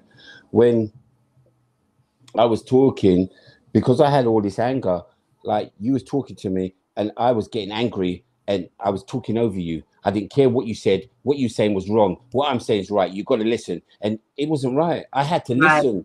So this now was easing up. I can now hear what you've got to say. And it's like, wow, this man's helping me, man. All this time when I'm thinking I shouldn't be talking to somebody, look at this. I felt like when you're heavy, like somebody, now I was like this. Woo. Trust me, I'm walking like that. Really? So this is where it was going. It was happening. It was good. Feeling good about myself. But at this time now, I was getting pains. For 2 weeks, I'm getting the same pain, being woke at 2 a.m. in the morning, pains in the groin area, pain in the chest and the groin area, and I've having sweats. I mean, water. I could fill out glass. That's how bad. Wow. For 2 weeks, every day. Now, I'm taking Nurofen tablets. That's what I was doing for the pain. I'm taking more than the normal dose. I was taking 8. That's how bad, just to get rid of this pain. And I had to sleep like this, upwards. I couldn't lay down. I was like that. And that's how I did it. So for 2 weeks now, I couldn't take the pain no more. I went to say, look, is it all right? Get permission. Can I go see my doctor? He said, yeah. So I said, okay. Went to the doctor. Said, look, man, I've been having this pain for 2 weeks and I've been in some sweats, cold sweats. And he said, what? For how long? He said, hold on. So this was concerning because he went straight on the phone and said, yeah, I've got a young man. He's been having pains in the groin area, he's having sweats. It's a bed. A bed? Yep. Okay, I'm sending him now. So yeah, you got to go down to Winter Hospital. I said, what? So yeah, you need to go now. What? So two have had the phone, the rehab place. Look, I've got to go to the hospital. Anyway, this all happened inside of rehab. Yeah, this happened to me. I had to go straight down to the hospital, and it's like what they did. Sorry, I've got this cramp that's killing me. Yeah, I can see you. I'm just like, yeah, sorry. So two, I went to the hospital, and before I know it, they had this bed, and next thing you know, they gave me papers, signed this paper to operation, but nobody's telling me what I got. So next thing you know, I woke up in the morning, nil by mouth, that thing, anesthetic, put you out. Had this operation in my bags, everything drips. The lot. Come to me now after hour. Say, Mr. Canoville, would like to say that we had the operation, took out some glands that you had non-Hodgkin's disease. I said, what's that? He said, it's cancer. What? But I'm not too long play football. I'm still fit. He said, yeah, man, but we had terrible. We've left a few down at the groin. We don't think they're too troublesome, but we're going to give you, we're going to give you some chemotherapy and give you some radiotherapy. So I still don't know what I said. Yeah, well, I think it's paracetamol and some lemon juice, as far as I'm concerned. Yeah, come. Sorry, I don't need to laugh. Yeah, yeah. He said, no, Mr. Campbell, you need to understand the side effects. I went, what? What are you talking about? Yeah, lemon juice. I drip, because this is a black boy in the bed. You don't know them team, their medicine thing anyway. So I'm going on there, and the boy, man, tell me, the drip. It drips chemotherapy. Takes 2 hours and takes off. But what it does, it kills off, as well as the bad. It kills off your good immune system. What do you mean? It said you're prone to be then catching colds, so you've got to be very, very careful. If you catch a cold, you need to come straight back into the hospital. This is the specialist, the lady. Yeah. So I went, okay. You know, I had to arrange for radiotherapies with metal for the infrared. Trust me. Now, we've had it twice now, so I know. Yeah, explain. The first session, dead up. Trust me, first session, I was 36 years old, but I felt like I was 56 when I had that. I felt so crap, like I couldn't move. I was like, whoa. No, I didn't expect that. And obviously, the doctor is telling you that, yeah, your hair's going to drop out as well. And I'm saying, well, and so 2 weeks, I'm checking my hair and it ain't dropping out. So, hey, what? That's bogus. Yeah. Yeah, don't care. But it was about 3-4 weeks when, and I remember I was at my son's mum's yard, and I'm laying down and I was right there. And I had this cold. I've had this cold for 2 weeks, thinking, I ain't going to the hospital, man. Let me take that paracetamol, some honey and lemon, lemsip, mash that up. Yeah, yeah. Whoop, you know what I mean? But I'm nowhere to lie. It's not moving, not budging. So you've had the operation. I've had and then 4 or 5 weeks later, you've now got this bug. Or you thought it was a bug. That's it. I just thought it was a cold. A cold. What do you do with colds? Look at what your mum's giving you for how long for any cold. So that's what I did, the procedure for colds. But this cold hadn't gone, same 2 weeks, until I woke up in the morning, and I woke up paralyzed. And I mean paralyzed where I could not move from my head to my toes, couldn't move any part of my body. I mean, all I could move was the head. I was trying to move my hand, and I was telling him, and I said, hey, something's not right here. Where you had someone at home with you, right? Yeah, that was my son's mum. So she was there. I said, something's not right here. I said, Paul, stop joking, as I usually do, you know what I mean? And no, seriously, I can't move my body. And I'm trying to talking drowsy, like, she said, no, all right, ambulance. Ambulance said, can he make his way? Can't you bloody air? The boy, he can't move. Come down, they rushed straight there. Now, they got me in the ambulance, and I'm in this coma reflection because now I'm closing my eyes and they're trying to say, no, Mr. Canoville, stay awake. Stay awake, Mr. Canoville. I'm in a coma, going in coma right there. I just arrived, in the nick of time to the hospital. They revived me. Now, when I woke up and the specialist, and as I said this right now because she told me, Paul, she cussed me. No word of a lie. I mean, she cussed me. And I was like, in the bed, like, who is this woman? She cussing like that. Yeah. And I'm thinking, not even my woman cussed me like that. And like, yeah, but she was giving you a reality check. She cussed me so much. But it was a reality check. But you know what? She supported Chelsea. That's why I tell you I gave her that little lean way. Trust me. Because she told me. But she was right. I didn't take me serious. Yeah. And look at something like that of a cold, because that chemo, how it affects, it kills off your good bacteria, immune system. All the good stuff, yeah. But you're open and prone. And who's the worst to get colds from? Who's the worst people to get colds from? Tell me. They say black people. No. And little kids, sorry. Little kids. Little kids. And the little kids, if you're running around little children, I'm telling you, it passes pass. So you've now gone, and your son maybe have had a cold, and you picked up the cold for your son. One or two, what I could have done, it was like I nearly died that day, and that made me realize that this, and because you mentioned Rocky, you know what I mean, of Arsenal at the time, Rocastle, he had the same. He had Hodgkin 3. Yeah. And like when in 2000, when he had it, I had it again, and he died. And that frightened me, because it really did frighten me. When I heard that, I was like, oh my God, I just didn't expect that. Because even when I was diagnosed, and nobody was like, just talked yesterday about this with my daughter's mum, because I remember the second time when I was diagnosed, I knew something was wrong. And I went to the hospital and I wanted some support. So I carried her with me. And I remember going in, they'd done the scans and MRI, sitting in the office, and I knew what the man was going to say. Say, Mr. Canoville, you're right, it's detected. But this time what we're going to do is give you a stronger dose of chemo. And I just went like this. I said, no, you're not. What did you do? What do you mean, Mr. Canoville? I'm not taking no treatment. Nah, not this time. I'm prepared to go. Based what I went through the first time, no word of a lie, I wasn't prepared to go through that again. And that was me. Seriously, I don't care how. I don't know what was going to happen. What changed your mind? Did you change your mind eventually? Changed my mind. I was going to ask you, did you change your mind? Who do you think I'm next to? I'm next to my daughter's mum. She said, Doctor, excuse me, can I have some privacy, please? Doctor, come out. Yeah, come out. Who does?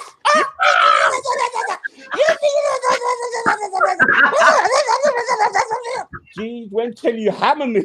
You're selfish. Hold on. Nothing like a woman scorning you, eh? Doctor, could you come in, please? Here went the doctor. So, yeah, doctor, when do you want to start? Trust me, you know, if I didn't have her, I'd have just gone out there and said, yeah, that's it. And I probably wouldn't have told anybody. But Paul, you must know, right? You are not alone of people that do that. That's what you got to understand. And this is where more now, because there's so much now that's developed with me. And I know I'm going to share that with you, and I don't want to share too much. Well, I can, because I realize a lot of us men don't like to talk about cancer. No. Don't talk about it, share it. No. There's that taboo, there's that stigma.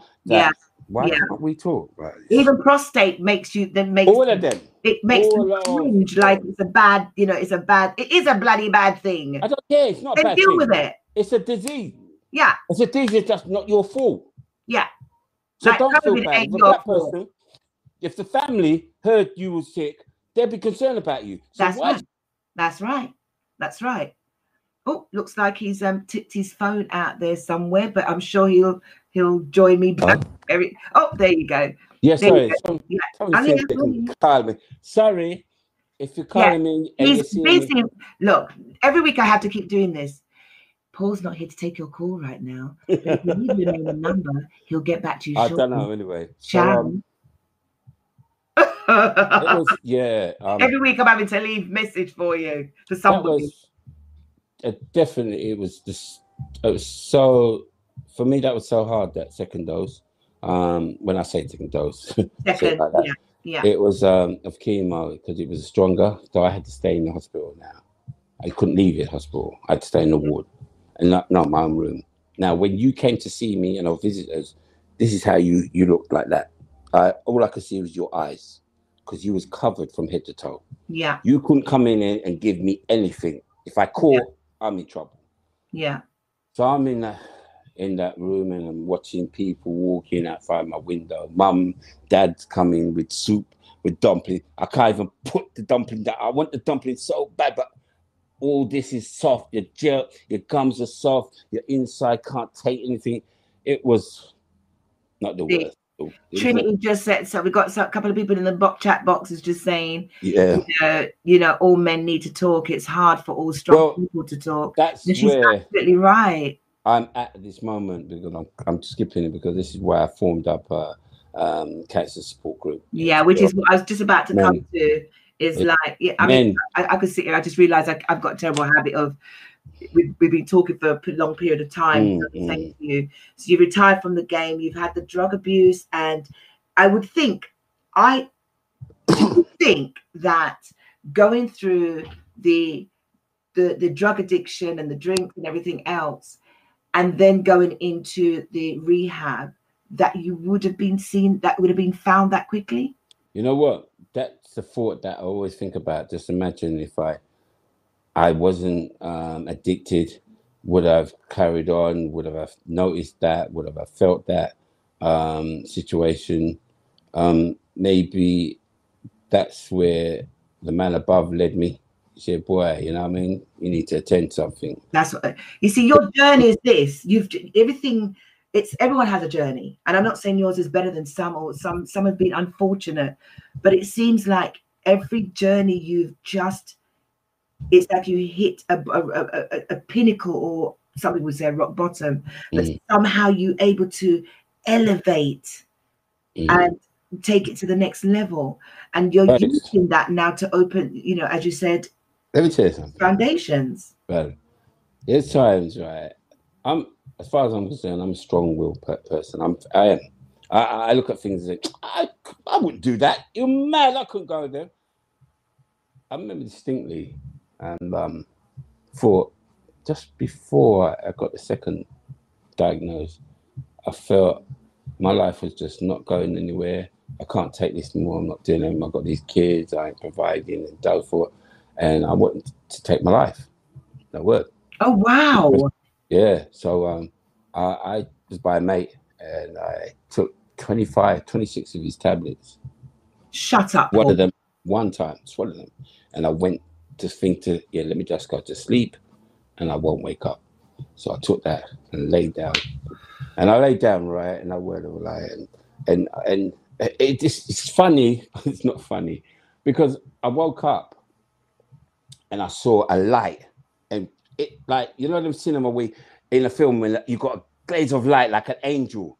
This light, because I opened one eye and the light came right at me, thinking, oh my gosh, I must be in heaven because the light come at me, and it was like seriously bright. And I with one eye, and I went until I opened the other eye, and I said, hold on, but that's the curtain. It's just the light. Sorry, I don't mean to. But that's why I say it was funny, but not funny, because I'm thinking this light, it was the curtain. When I opened it, I said, nah, man, oh, God, what do you do to take your life? I'm not going to lie to you. And sorry. This is the stupid, this is the depression. This is your well-being. This is why I had to laugh at it. I know you laugh at it because I laughed at it. And I even thought further, said, well, the only best thing was instant impact, like walking in front of a bus or a truck. No, that was on. You don't know. I'm telling you, this is wasn't your call to make. This is why I tell you why. When people say they take their life, I honestly have to look at it differently. Yes, you can. Don't matter how strong or weaker you are, it can happen to you. This is the thought pattern that can make you say you've broken. Yeah. And I had to tell my son's mum. She said, no way. You need to go to the hospital, pump that out. I went to the doctor. The doctor, they wanted to stick me into the psychiatric ward. Because they would do, because they know you need help. So I just said, look, I'm all right. I just said, no, son. I said, I'm all right. I had to persuade them. I'm all right. But that's when I realized that, depression really looked in, and that as well. So I think a mutual friend of ours, Patricia Bailey, says experiences in life happen for a good reason. And I truly agree with her, because it just wasn't your calling. It was, so emotion. So it was, you don't know. But that, for me, second time, I think, in rehab did help. It came out in 2002. And then... what did it inspire you to do? Well, don't get me wrong, at that time, gave me the time to now look ahead and to feel the love for my kids, to show them as well, because I hadn't been around. And their strength gave me the strength. And I'll tell you that now. My kids are the strength for me all the time now. So I was invited back at Chelsea. I'm now a motivated speaker. I'm thinking, hold on, these kids never even saw me once. Stop. Hold on. There's one thing I'm going to ask you before you even do that, because I know we're going to get to the end and wrap this up, but we've got a few other things to go through. Paul, you actually went through homelessness as well, though. Oh, it was funny, that glass doors. The other day, last year, somebody asked me, because when I was before Hillingdon, I altercation had with my mum's boyfriend down in Slough. Now, my mum was at work. Now, I'm football training's been coming on good. I've come home after a game. I'm happy. I'm living in the guy's house, got 1 bedroom, but he's one of those, and I'm not running him down, but he's one of those, man, that doesn't even turn on the radiator. Down in Slough, it's colder than down in London. That's how bad it is. So, you know what I mean? I've come home, I'm happy, and he's telling me something silly about I trouble some food in his fridge. I told him, don't be looking at me, look at your son. Don't tell me. Anyway, big argument. I'll tell you what, I ain't taking your shit anymore. Don't be telling me rubbish. Next thing you know, get the house in my house. Okay. So people not thinking nothing. I'm not thinking. I'm walking the street until evening come, when you realize now I ain't got nowhere to go. Nowhere to go. So it's that I used to talk to the guy next door that I knew he had his old car at the back there, and it was unlocked. That I started sleeping in his car for nearly 2.5 weeks. It was freezing. I had to go by my sister, who was then pregnant at the time. She was living in one of their mothers' home that wouldn't allow any men in. So knocking her window to get some food. Yeah, it was embarrassing because I was at training at Hillingdon Borough still. So you can imagine, right? I've gone training and I'm a young lad, right? And I'm looking forward to training, not the training, looking forward to bathe my skin. So I've gone training, done the thing now, but I've been there a couple of weeks now, but one black boy, you know what I mean, older, come up to me, Paul, can I have a word? I said, yeah, man. Yeah, teammate, yeah, you know what I mean? They're concerned. I said, yeah, because when you come in, like, your BO is not very... You're minging. It more or less put it like that. Minging. You know what I mean? And yeah, like your BO's like, boy. And like, you know what? Because pride, I ain't telling them boys what's going on. Yeah. So when I told the guy, I said, yeah, Merv, I'm homeless, man. My boy just looked at me and said, why didn't you tell us, man? You know, come on, man. No, man, that's why we're here. So he was shocked. My manager, the Colin Barnes, young boy, he was so hurt why I never told him. He would have put me away, but pride. You see what we're talking about? Pride. You don't want nobody to know. And trust me, it could have been freezing cold, but you'd prefer to be out in the freezing cold than tell a man or tell somebody, I ain't got nowhere to live. Which now brings me to, you do the glass doors, your foundation. Yeah. Bring us up to speed of what you are now doing, because you have gone through playing as the first black player, which I'm not going to, desensitize that. Chelsea, which is an accolade to get into any top club like that, as one of the first black players. You've gone through the homelessness, you've gone through cancer, you've gone through the drug addiction, you've gone through so much. But here you are, you've written a book called Black and Blue. That's done really well. And you're able to go in from the prisons to youth clubs. I've written a whole show reel here, and I'm supposed to be showing it, but this one says it all for me. They thought it was all over. Chelsea's past fights back. And for me, out of everything that I was researching, I've got a whole show reel, which I'm going to send it to you. I put through this montage. Thank you. And that, out of everything that I was researching about you, that stood up for me. Because knowing of what you've been through. Now you've come this far.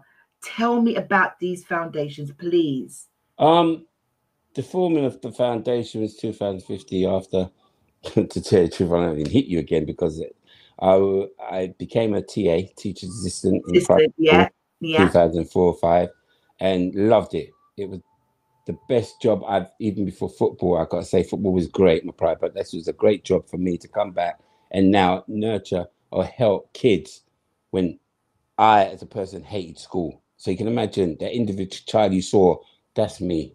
Oh, I got to help him. So to be that TA for 5 years, it was great, but I was getting ill because, like I said earlier, kids had the cold. My immune system was lower than theirs. So I kept falling ill, had to take time off. So the teacher would say, Paul, your time off, the kids really need you. Are you? I said, you know what? I can't do it. I said, so I had to give that in. It was like, that was hurtful. But then I wouldn't sit down there. It was like, got cancer again, 2010. That's right. Then that after that, I think I formed because I had the book that was going out 2008. And that would even come about Black and Blue, that I thought, hold on, you're going to ask me to do my autobiography. And I'm thinking, oh my God, that means telling the whole world what was going on. And I was embarrassed, and I didn't want anybody to. And I was thinking, you know what, therapeutically, this could help.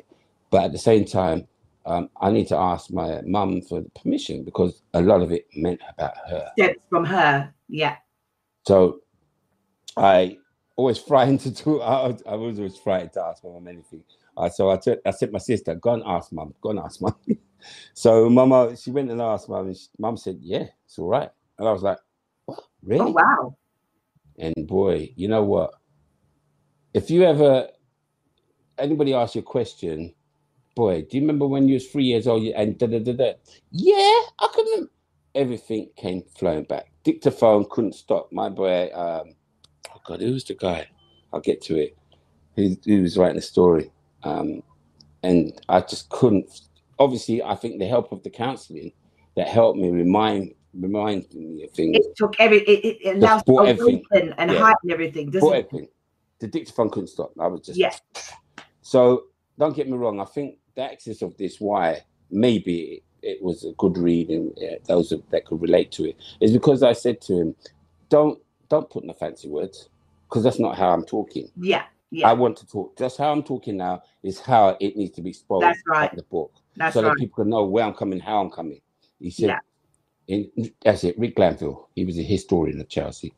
He said, all right, Paul, we'll do that. And he did it. And I told him, I haven't read my book. I have not read it, everybody. You should. I don't think you need to, because the refresher. I know, but I just want to watch it. And I said, there's little things in there. But to me, it was. I didn't expect it to be such of importance. I didn't expect it to even come back. See, or when people was phoning me up at 2 a.m, one, Paul, how you doing, mate? I said, yeah, it's late, isn't it? Yeah, but I just want to tell you, I'm reading your book. I'm in the bath. I was just about to put it down, but because the chapter come up, I needed to know what was going on. I couldn't. I had to read. I said, put the book down, get out of the bath, and get in your bed. What's wrong with you? I was like, no, Paul. So people just said, Paul, relate. When it was funny at school. How does that make you feel? Because is it a weight? Does it? Is it that? Oh, everyone knows my story. Yay! Or is it? Wow. Yay. Because I was so frightened. Like, how would they perceive me now and see that? Oh, he did this. He did. Oh no, he did that. How many kids has he got? That's what. Why am I concerned about what they say? But I was, yeah. But it was funny because the school, I'm still the TA at the school, right? And this book, we went to an awards thing. No word of lying. This is to show you how really true. I'm trying to get this out quickly. Two, at the back, and we're sitting down. Publisher, myself, Rick, and they're getting these awards. And anyway, my book award comes and so forth. Yeah, we had a hard discussion about this book. Black and Blue, some other cricketer, and some of the three. And this was difficult. And we're thinking, well, boy, we ain't winning nothing because we're out the back here, busting champagne, busting the food. It's free. Nice. Next thing you know, we got the crowd there looking at us and pointing.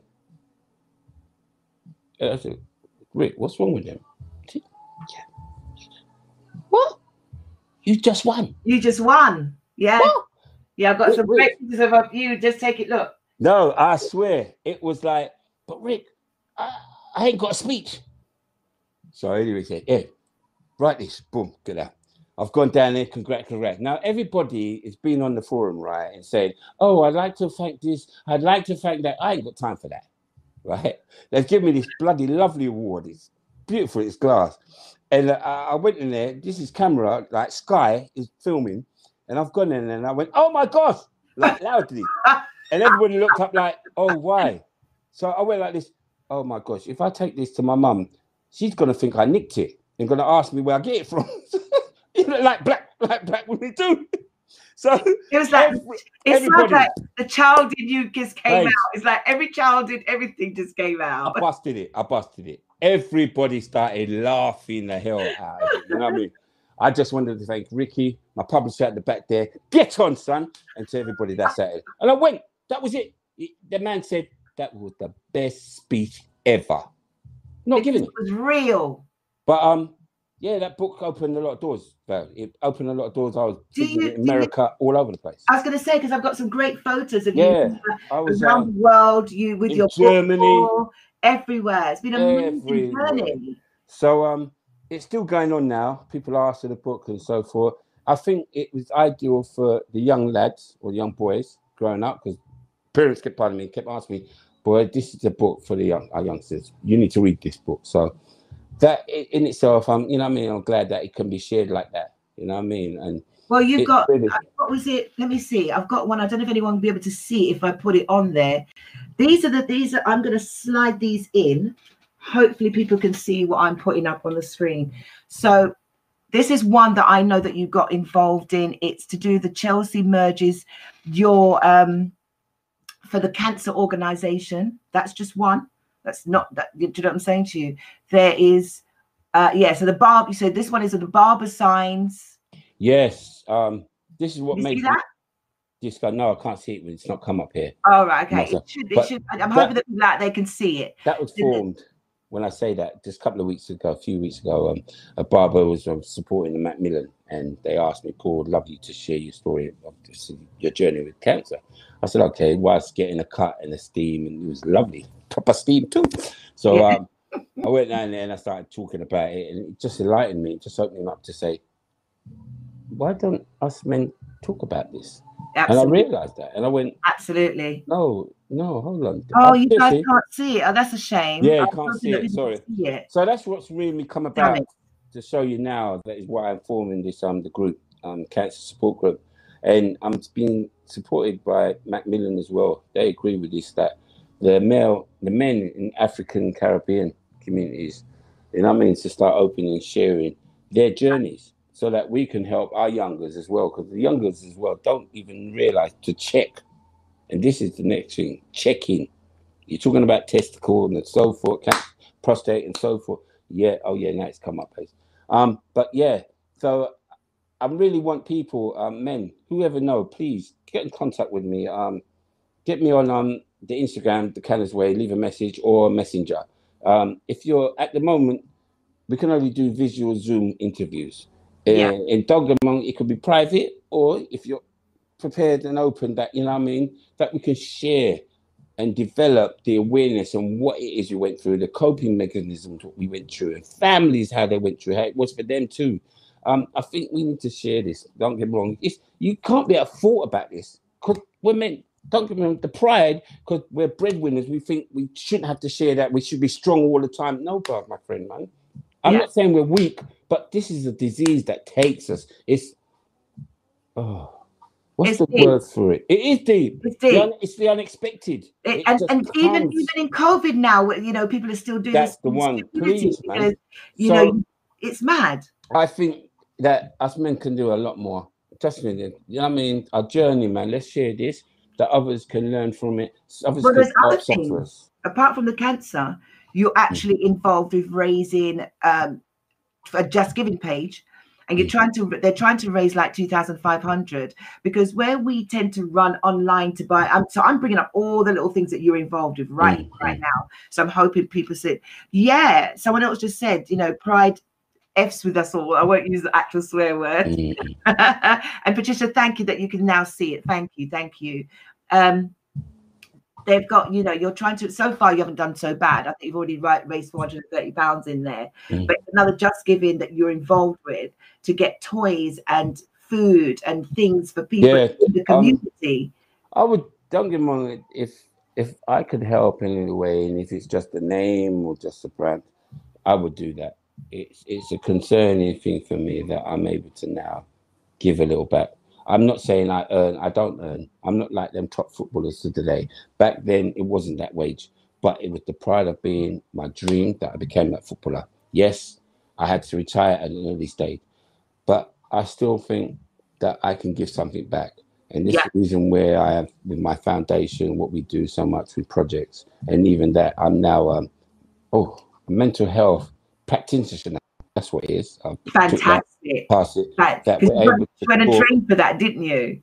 I went for that and came the course, I passed, and so I'm able to talk with the youngsters through this COVID time.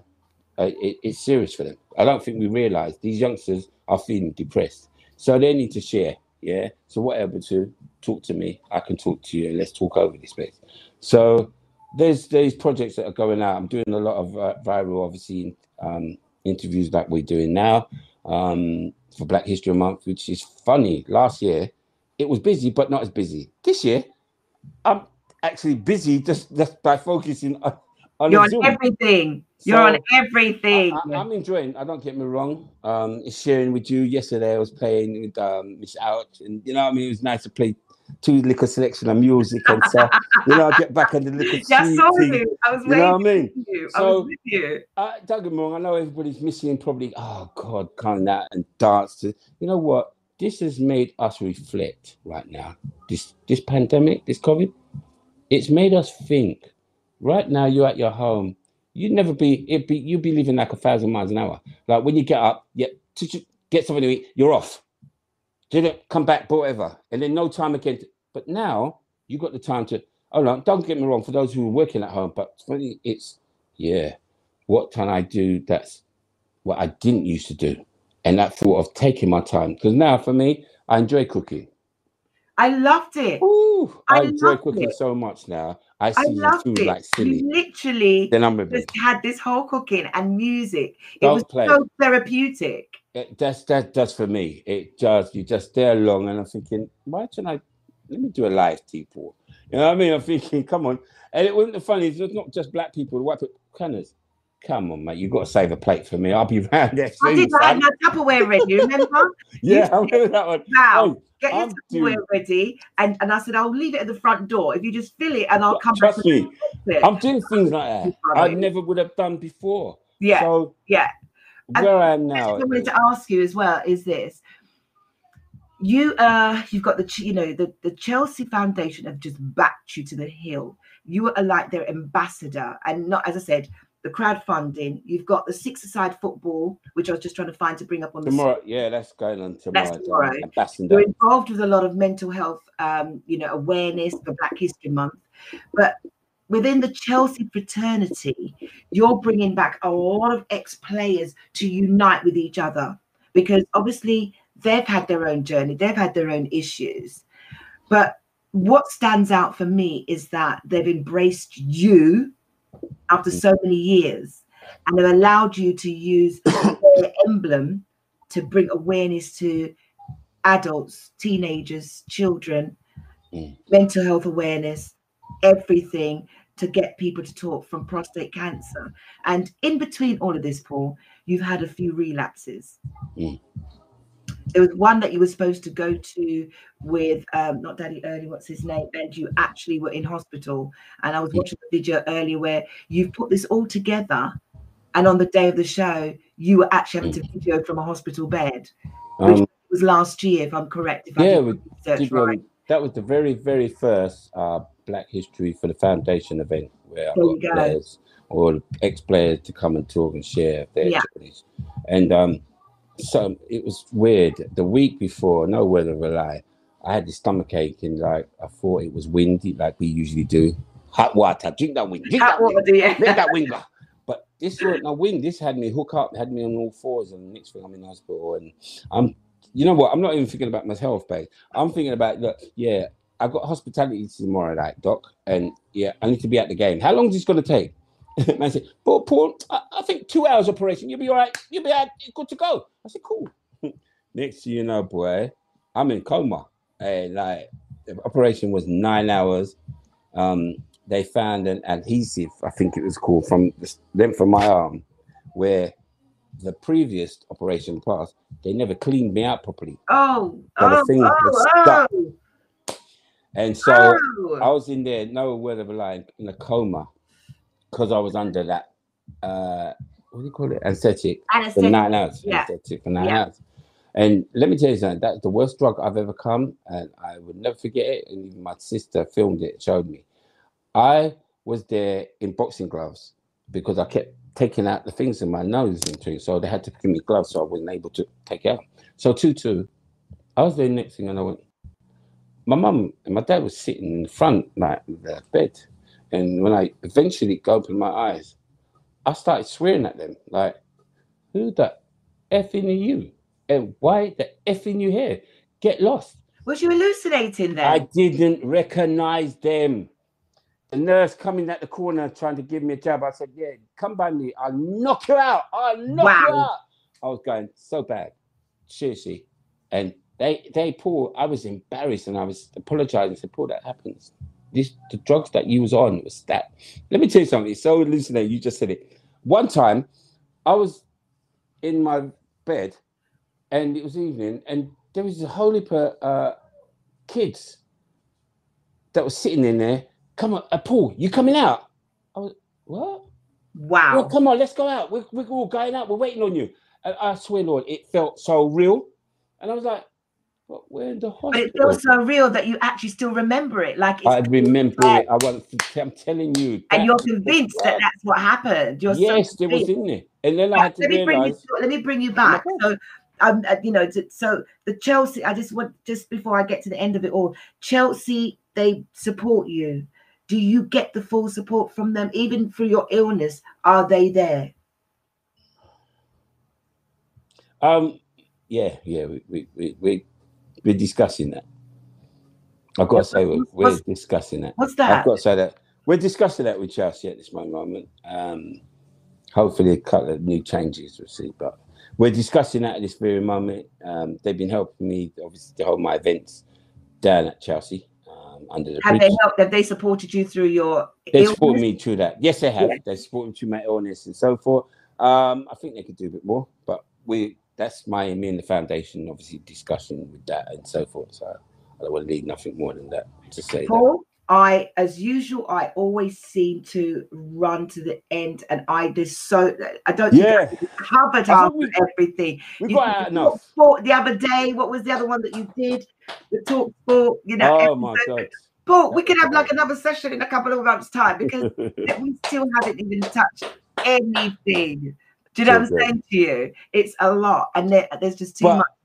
I'd like to end off that because this is serious, and I've got another topic. Please. Because please, men, please, those who know, you know what we're talking about, man. And I mean, the men's cancer support group. It really means a lot that we're able to come out and talk about our journey to help others and make the awareness of what cancer is. And it's not just prostate cancer, it's every form of cancer. Because it does affect us. It does affect family, and it affects the way you are and how you think about it. We've got Macmillan, all information, trust me. I just want us to share, like I'm sharing it now. I'm happily open to share about this. I'm not embarrassed because I went for that disease. The disease took me. Yeah. So I just want to hear it. Yeah, so that we can help others. Please get in touch with me. Instagram is the Canon's Way. That's what I was going to ask you. Can you tell Messenger, them where? Facebook, and you know, Paul, even if they feel, there's some people who don't want to talk to their own, no disrespect. And I'm not talking about color here. Please, people, this is not about color. Don't want to talk to their friends or someone they know. What would you say to? And I'm talking about ex-sportsmen, especially.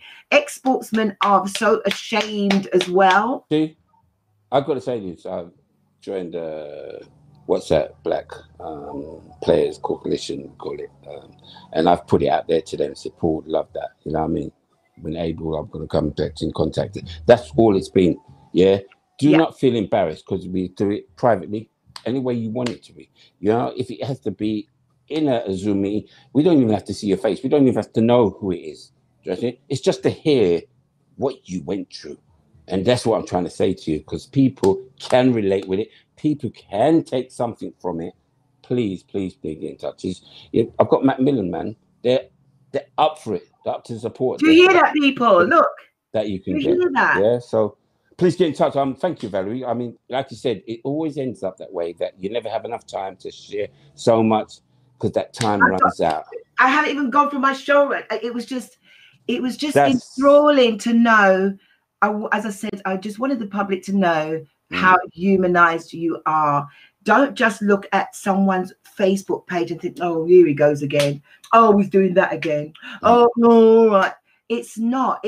People don't understand how much effort it would take for you to get out the bed in the morning to go somewhere and talk about your journey. They don't understand how much effort it takes for you to just even sit here and take off the band-aid of every sore that you've had on your body. They don't know what it's like to know that you hit rock bottom with alcohol or any form of dependency. And the worst thing to do is talk about dependency. We are ashamed to say, oh, well, I made so many cock-ups. I've got, and I'm speaking on both sides. Or some guys where they've cocked up, I've got so many baby mothers out there and I don't speak to 2 and I speak to 3. Yeah. But what I love with your story is that, and I'm hoping, if I'm wrong, let me know, that through everything that you've been through, not losing money, losing your home, losing your credibility, your stability, everything, the people that you've hurt along the way, you are able to redeem yourself and have your family back in your life and able to apologize to them, because family are the first ones to actually discard you to the door. Well, Mum, didn't understand what was going on. Yeah. That was difficult. Don't get me wrong. Because of the relationship I had with her, Yeah. we was distant, but she's the love of my life. She's my mum. Yeah. So she found out, why would he be taking these drugs? Why is he spending his money? Sorry, I don't mean to laugh. So my sister's trying to explain, but why wasting good money? Why? But it was hard to explain to Mum what I was going through until now. Does she get it now? Does she get it now? My mum didn't know I was taking racist abuse at Chelsea. When she saw the program that you saw Out to Your Skin, I don't know if everybody saw it. When my mum texts me, Paul, I'm so sorry. All this time you was taking that I didn't hear. I wasn't there for you. And it made tears to my eyes because she realized that. Do you think she would have understood if you had gone and spoken to her? Ooh, I don't know. Mum's, come on, man. If I don't relate here right now to your mothers, when you was talking, some mothers, I'm not saying every mother, when you talk to your mother, all right, from growing up school, when you come home and you wanted to share, Mum, I really had a bad day, your mum just thought it's your fault. Yeah. They listen to it. Yeah, well, you must have did something. You must have did trouble him. That's why they trouble. I said, Mum, no, but I said, Mum, forget it. Yeah, that you just didn't want to ask her or tell her anything. You just got it. And that was boiling up. So that's where I realized we can talk now. And Doug and Mariah come running. It's me. That's your mother. I'm glad you said that. I mean, we've got a show coming up in a couple of weeks. Or is it next week? I've got such a schedule. And you know, these are just little things that we will be touching about how, you know, father absenteeism or mother absenteeism. It doesn't mean that they've disappeared, or are they, even though you're in front of your face, they're absent. There's nothing there. So we have got a program of that coming up, of people growing up within a home like that with a single parent or both parents, but there's just that communication breakdown. So it all stems back to everything. We're sorry that we couldn't get your people's questions. I know, it's sorry. Fine. You know what I mean? Questions on my phone, and it's just been beautiful. What I was going to say to you, I know that we haven't got much time, but I want you. There's an Alter Ellis tune that I know you've got on your little playlist. You know and what? I need to hear that. Oh, Lord, so Paul's going to play us out. No. What am I doing? No, I want to do my quiz. I'm not leaving until. How's your quiz? Quiz. What's that? Quiz? Yeah. What do you mean? What's that? Wait. What quiz you got there? Don't let me have to break into my colloquial language here, right? Do not let me have to come out of my swag. Why are you going out? I'm trying to find this. Right. So find that, because I have got some questions for you while you're finding that. And anybody who knows the answer, chime in. But it's for Paul to find it, okay? Now, you think you know everything about Chelsea? Are you ready for this? Go. Okay. I have maybe 8 questions. Right. 2010. Chelsea's first senior signing of 2010 was an Israeli winger. Yeah. Yossi Benayoun. From which English team did Chelsea get him from? Good one. But who's this at to? Me. I'll start. Hold on there. Which English team did this boy get from who? Would you like me to repeat that again, young man? Yeah, go out there. Somebody out there must know that one. Okay, in 2010, Chelsea's first senior signing of the 2010 season was an Israeli winger called Yossi Benayoun. I remember him well. From which English team did you steal him from? Did I say steal? Is that the Leicester boy or not? Benayoun. Where did he come from? Which team did he come from? I can't remember. I don't remember. Which English team did he come from? I can't remember. Okay, do you want to 2010, right? That was me. Nah, I wasn't even following them boys. Okay, it was. The answer was they bought him from Liverpool. Benayoun played. Wait, Benayoun come from Liverpool. Yep. What position was he? Liverpool. Benayoun used to play for Liverpool, and Chelsea took him from there. He played all for all those teams as well as Chelsea. He played also in Spain, Netherlands, but his native country was Israel. Don't remember. This one you might get. Go for it. Gianfranco Zola made his international debut for which country in 1991? Zola, Italy. He's Oh, come on. Italian. So I told you it was easy. go on. Number 3. When was Chelsea FC originally founded? Oh God. Oh God. Oh Lord, hold on. 5, 4, 3, 2. 9. Nah. 1950. I don't know. Go on. Really? Oh shit, no. Sorry, no. Go on. 1905. 1905. Yeah, 1905. This is a guy that supports Chelsea, by the way, folks. I just said it. I didn't know the history. I didn't know the history. That's okay. How many times did Liverpool and Chelsea play each other in the season 2005 and 2006? Oh God, because we played league, we played Champions League. Oh Lord. I said it was 1, 2, 3. You're nearly there, actually. Keep going. 1, 2, 3, 4. At least 4 or 5 games. 6, if not. Go with what? Which one are you going to go with? 4 or 5? 5. You're right. Because basically in that season, Chelsea and Liverpool were drawn against each other. Yeah. In the group stages of the Champions League. Do you remember? Yeah. Proper game. And then they were the 5th. They were the English in the competition as well. You both of you were 5th in the league as well. Do you know what I'm saying? Proper games. The FA Cup and the FA Cup semi-final. Damn. Okay. I don't know if you would know this one. How many points did Chelsea score in the 2003-2004 season of the Premiership? You should know this. Nah, I didn't. 2003, 2004. Yeah. Oh, God. How many? That's when Abramovich first came in. Where did we finish that year? I ain't telling you, brother. Oh, you're saying where we finished or what the points? No, how many points did you score? Nah, I don't. Okay, I tell you what. You managed to come 2nd place. So how much did you score? I don't know about how many score. I don't watch that. All I want is position. Well, I wanted how much we score. All right, 79. You know what? I was going to say 78 for some reason, but I just you should have. Why am I saying that? The reason why I say that is because Liverpool had broken the Chelsea record. Do you remember? And it was 79 points. Right. Okay. Give me that. Whatever. You're giving me those kids. Whatever. Okay, here we go. In 2002-2003, Adrian Mutu, I remember him, was the leading goal scorer in Italy Serie A. Oh, God. What team did he play for? Oh, is either Inter Milan or AC Milan? Napoli, AC Milan or Inter Milan? Which one? Parma. Am I choosing the 2? Parma.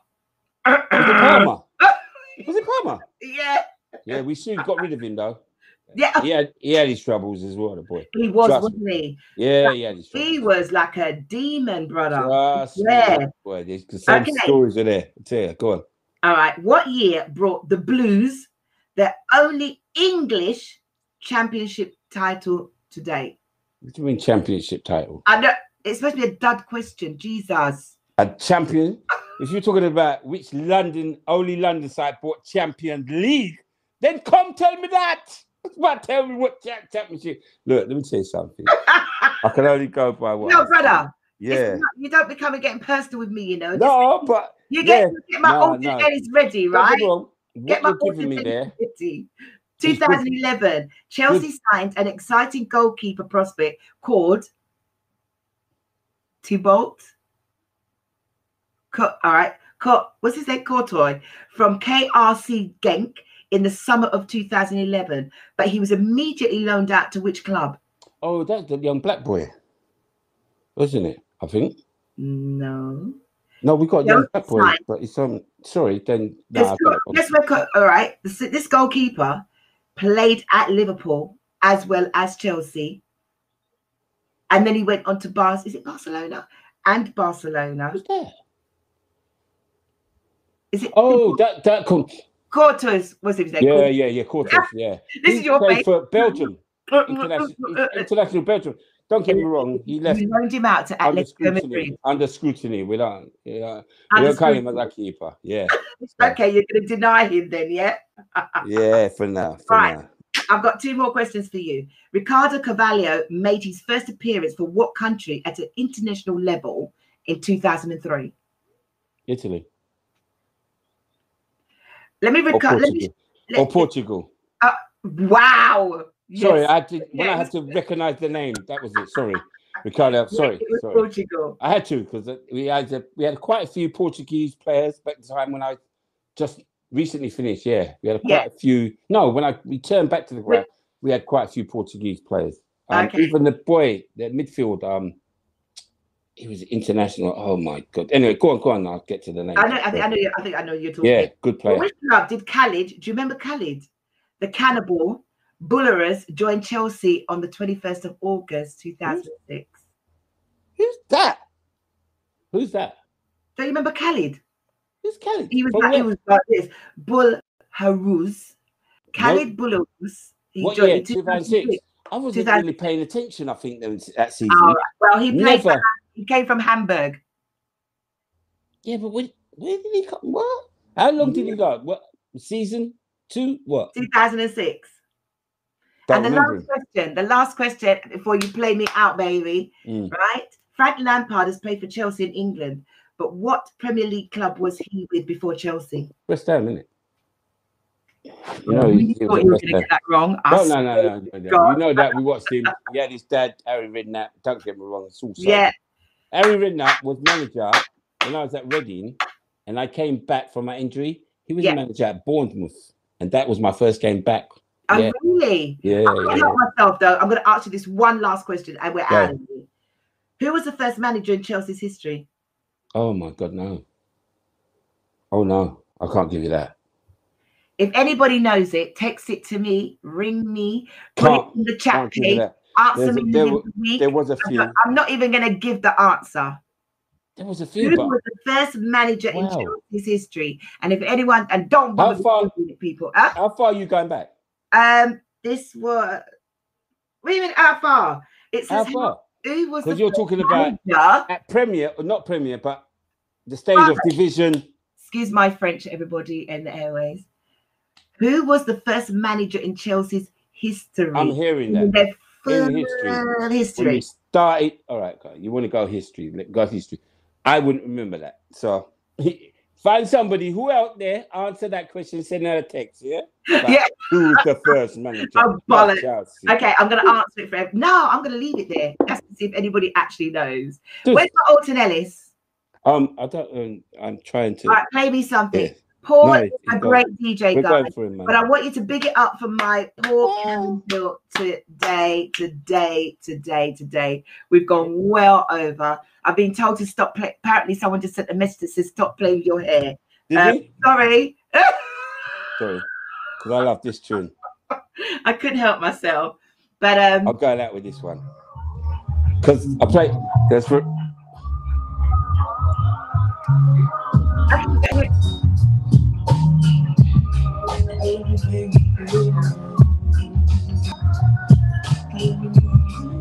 can just about hear you. There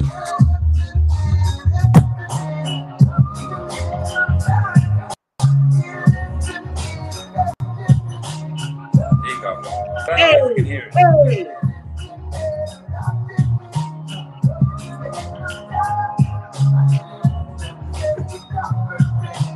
Hi guys, I hope that you did pull up love. I can hear it.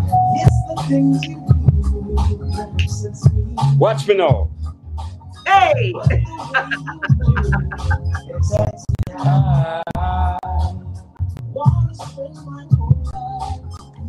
And now he's gone on frozen. But here he is. Paul, say bye-bye to everybody out there. Right now. Anyway, good luck and bye. No, that's not enough. That's not enough. Paul, give them some love. Anyway, he's gone. Guys, thank you for joining me and Paul Canoville today. I hope that you learned a lot about him. Check out his mentoring group, the Paul Canoville Foundation. He that deals with mental awareness. It has a lot of ex-Chelsea footballers who are supporting this foundation. Also, he deals with, Place to Go, which is somewhere that anyone that's homeless, you can speak to this fraternity. If you go onto Paul Canoville's Facebook page, you will see all the lists of places that you can reach out to do homelessness, crowdfunding, dealing with the Christmas that's coming up. If you want to find where you can spend your money for people and children in need that will need food. If there's anything you can spare, that this is one place that you can do this. This is Valerie, and I've had a great time. I'm so we dragged on so long today, but thank you for joining us on the sports edition of Standing in My Truth. Have a fabulous, fabulous. Oh my God, you disappeared and we didn't do the football, the scores of the football. We'll be back tomorrow. I'll drag him back on after the football tomorrow to talk about all the results of the day. Bye. I'm going to play myself out some music. Have a great day. Oh, do you know which one I like? I like a bit of Pioneers coming in for me. Oh, yeah. Here we go.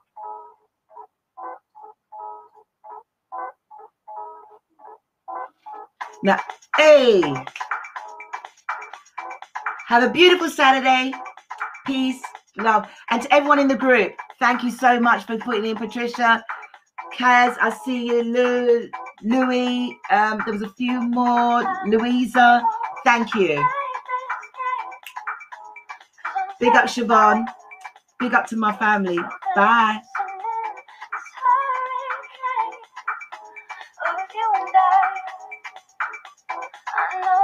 It's late. I need to talk to you.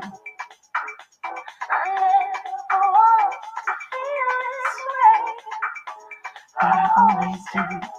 Come on now. Hey, I'm not going to get up this week and dance. And everything I need is wrapped up in this. Because I love you all. Hey.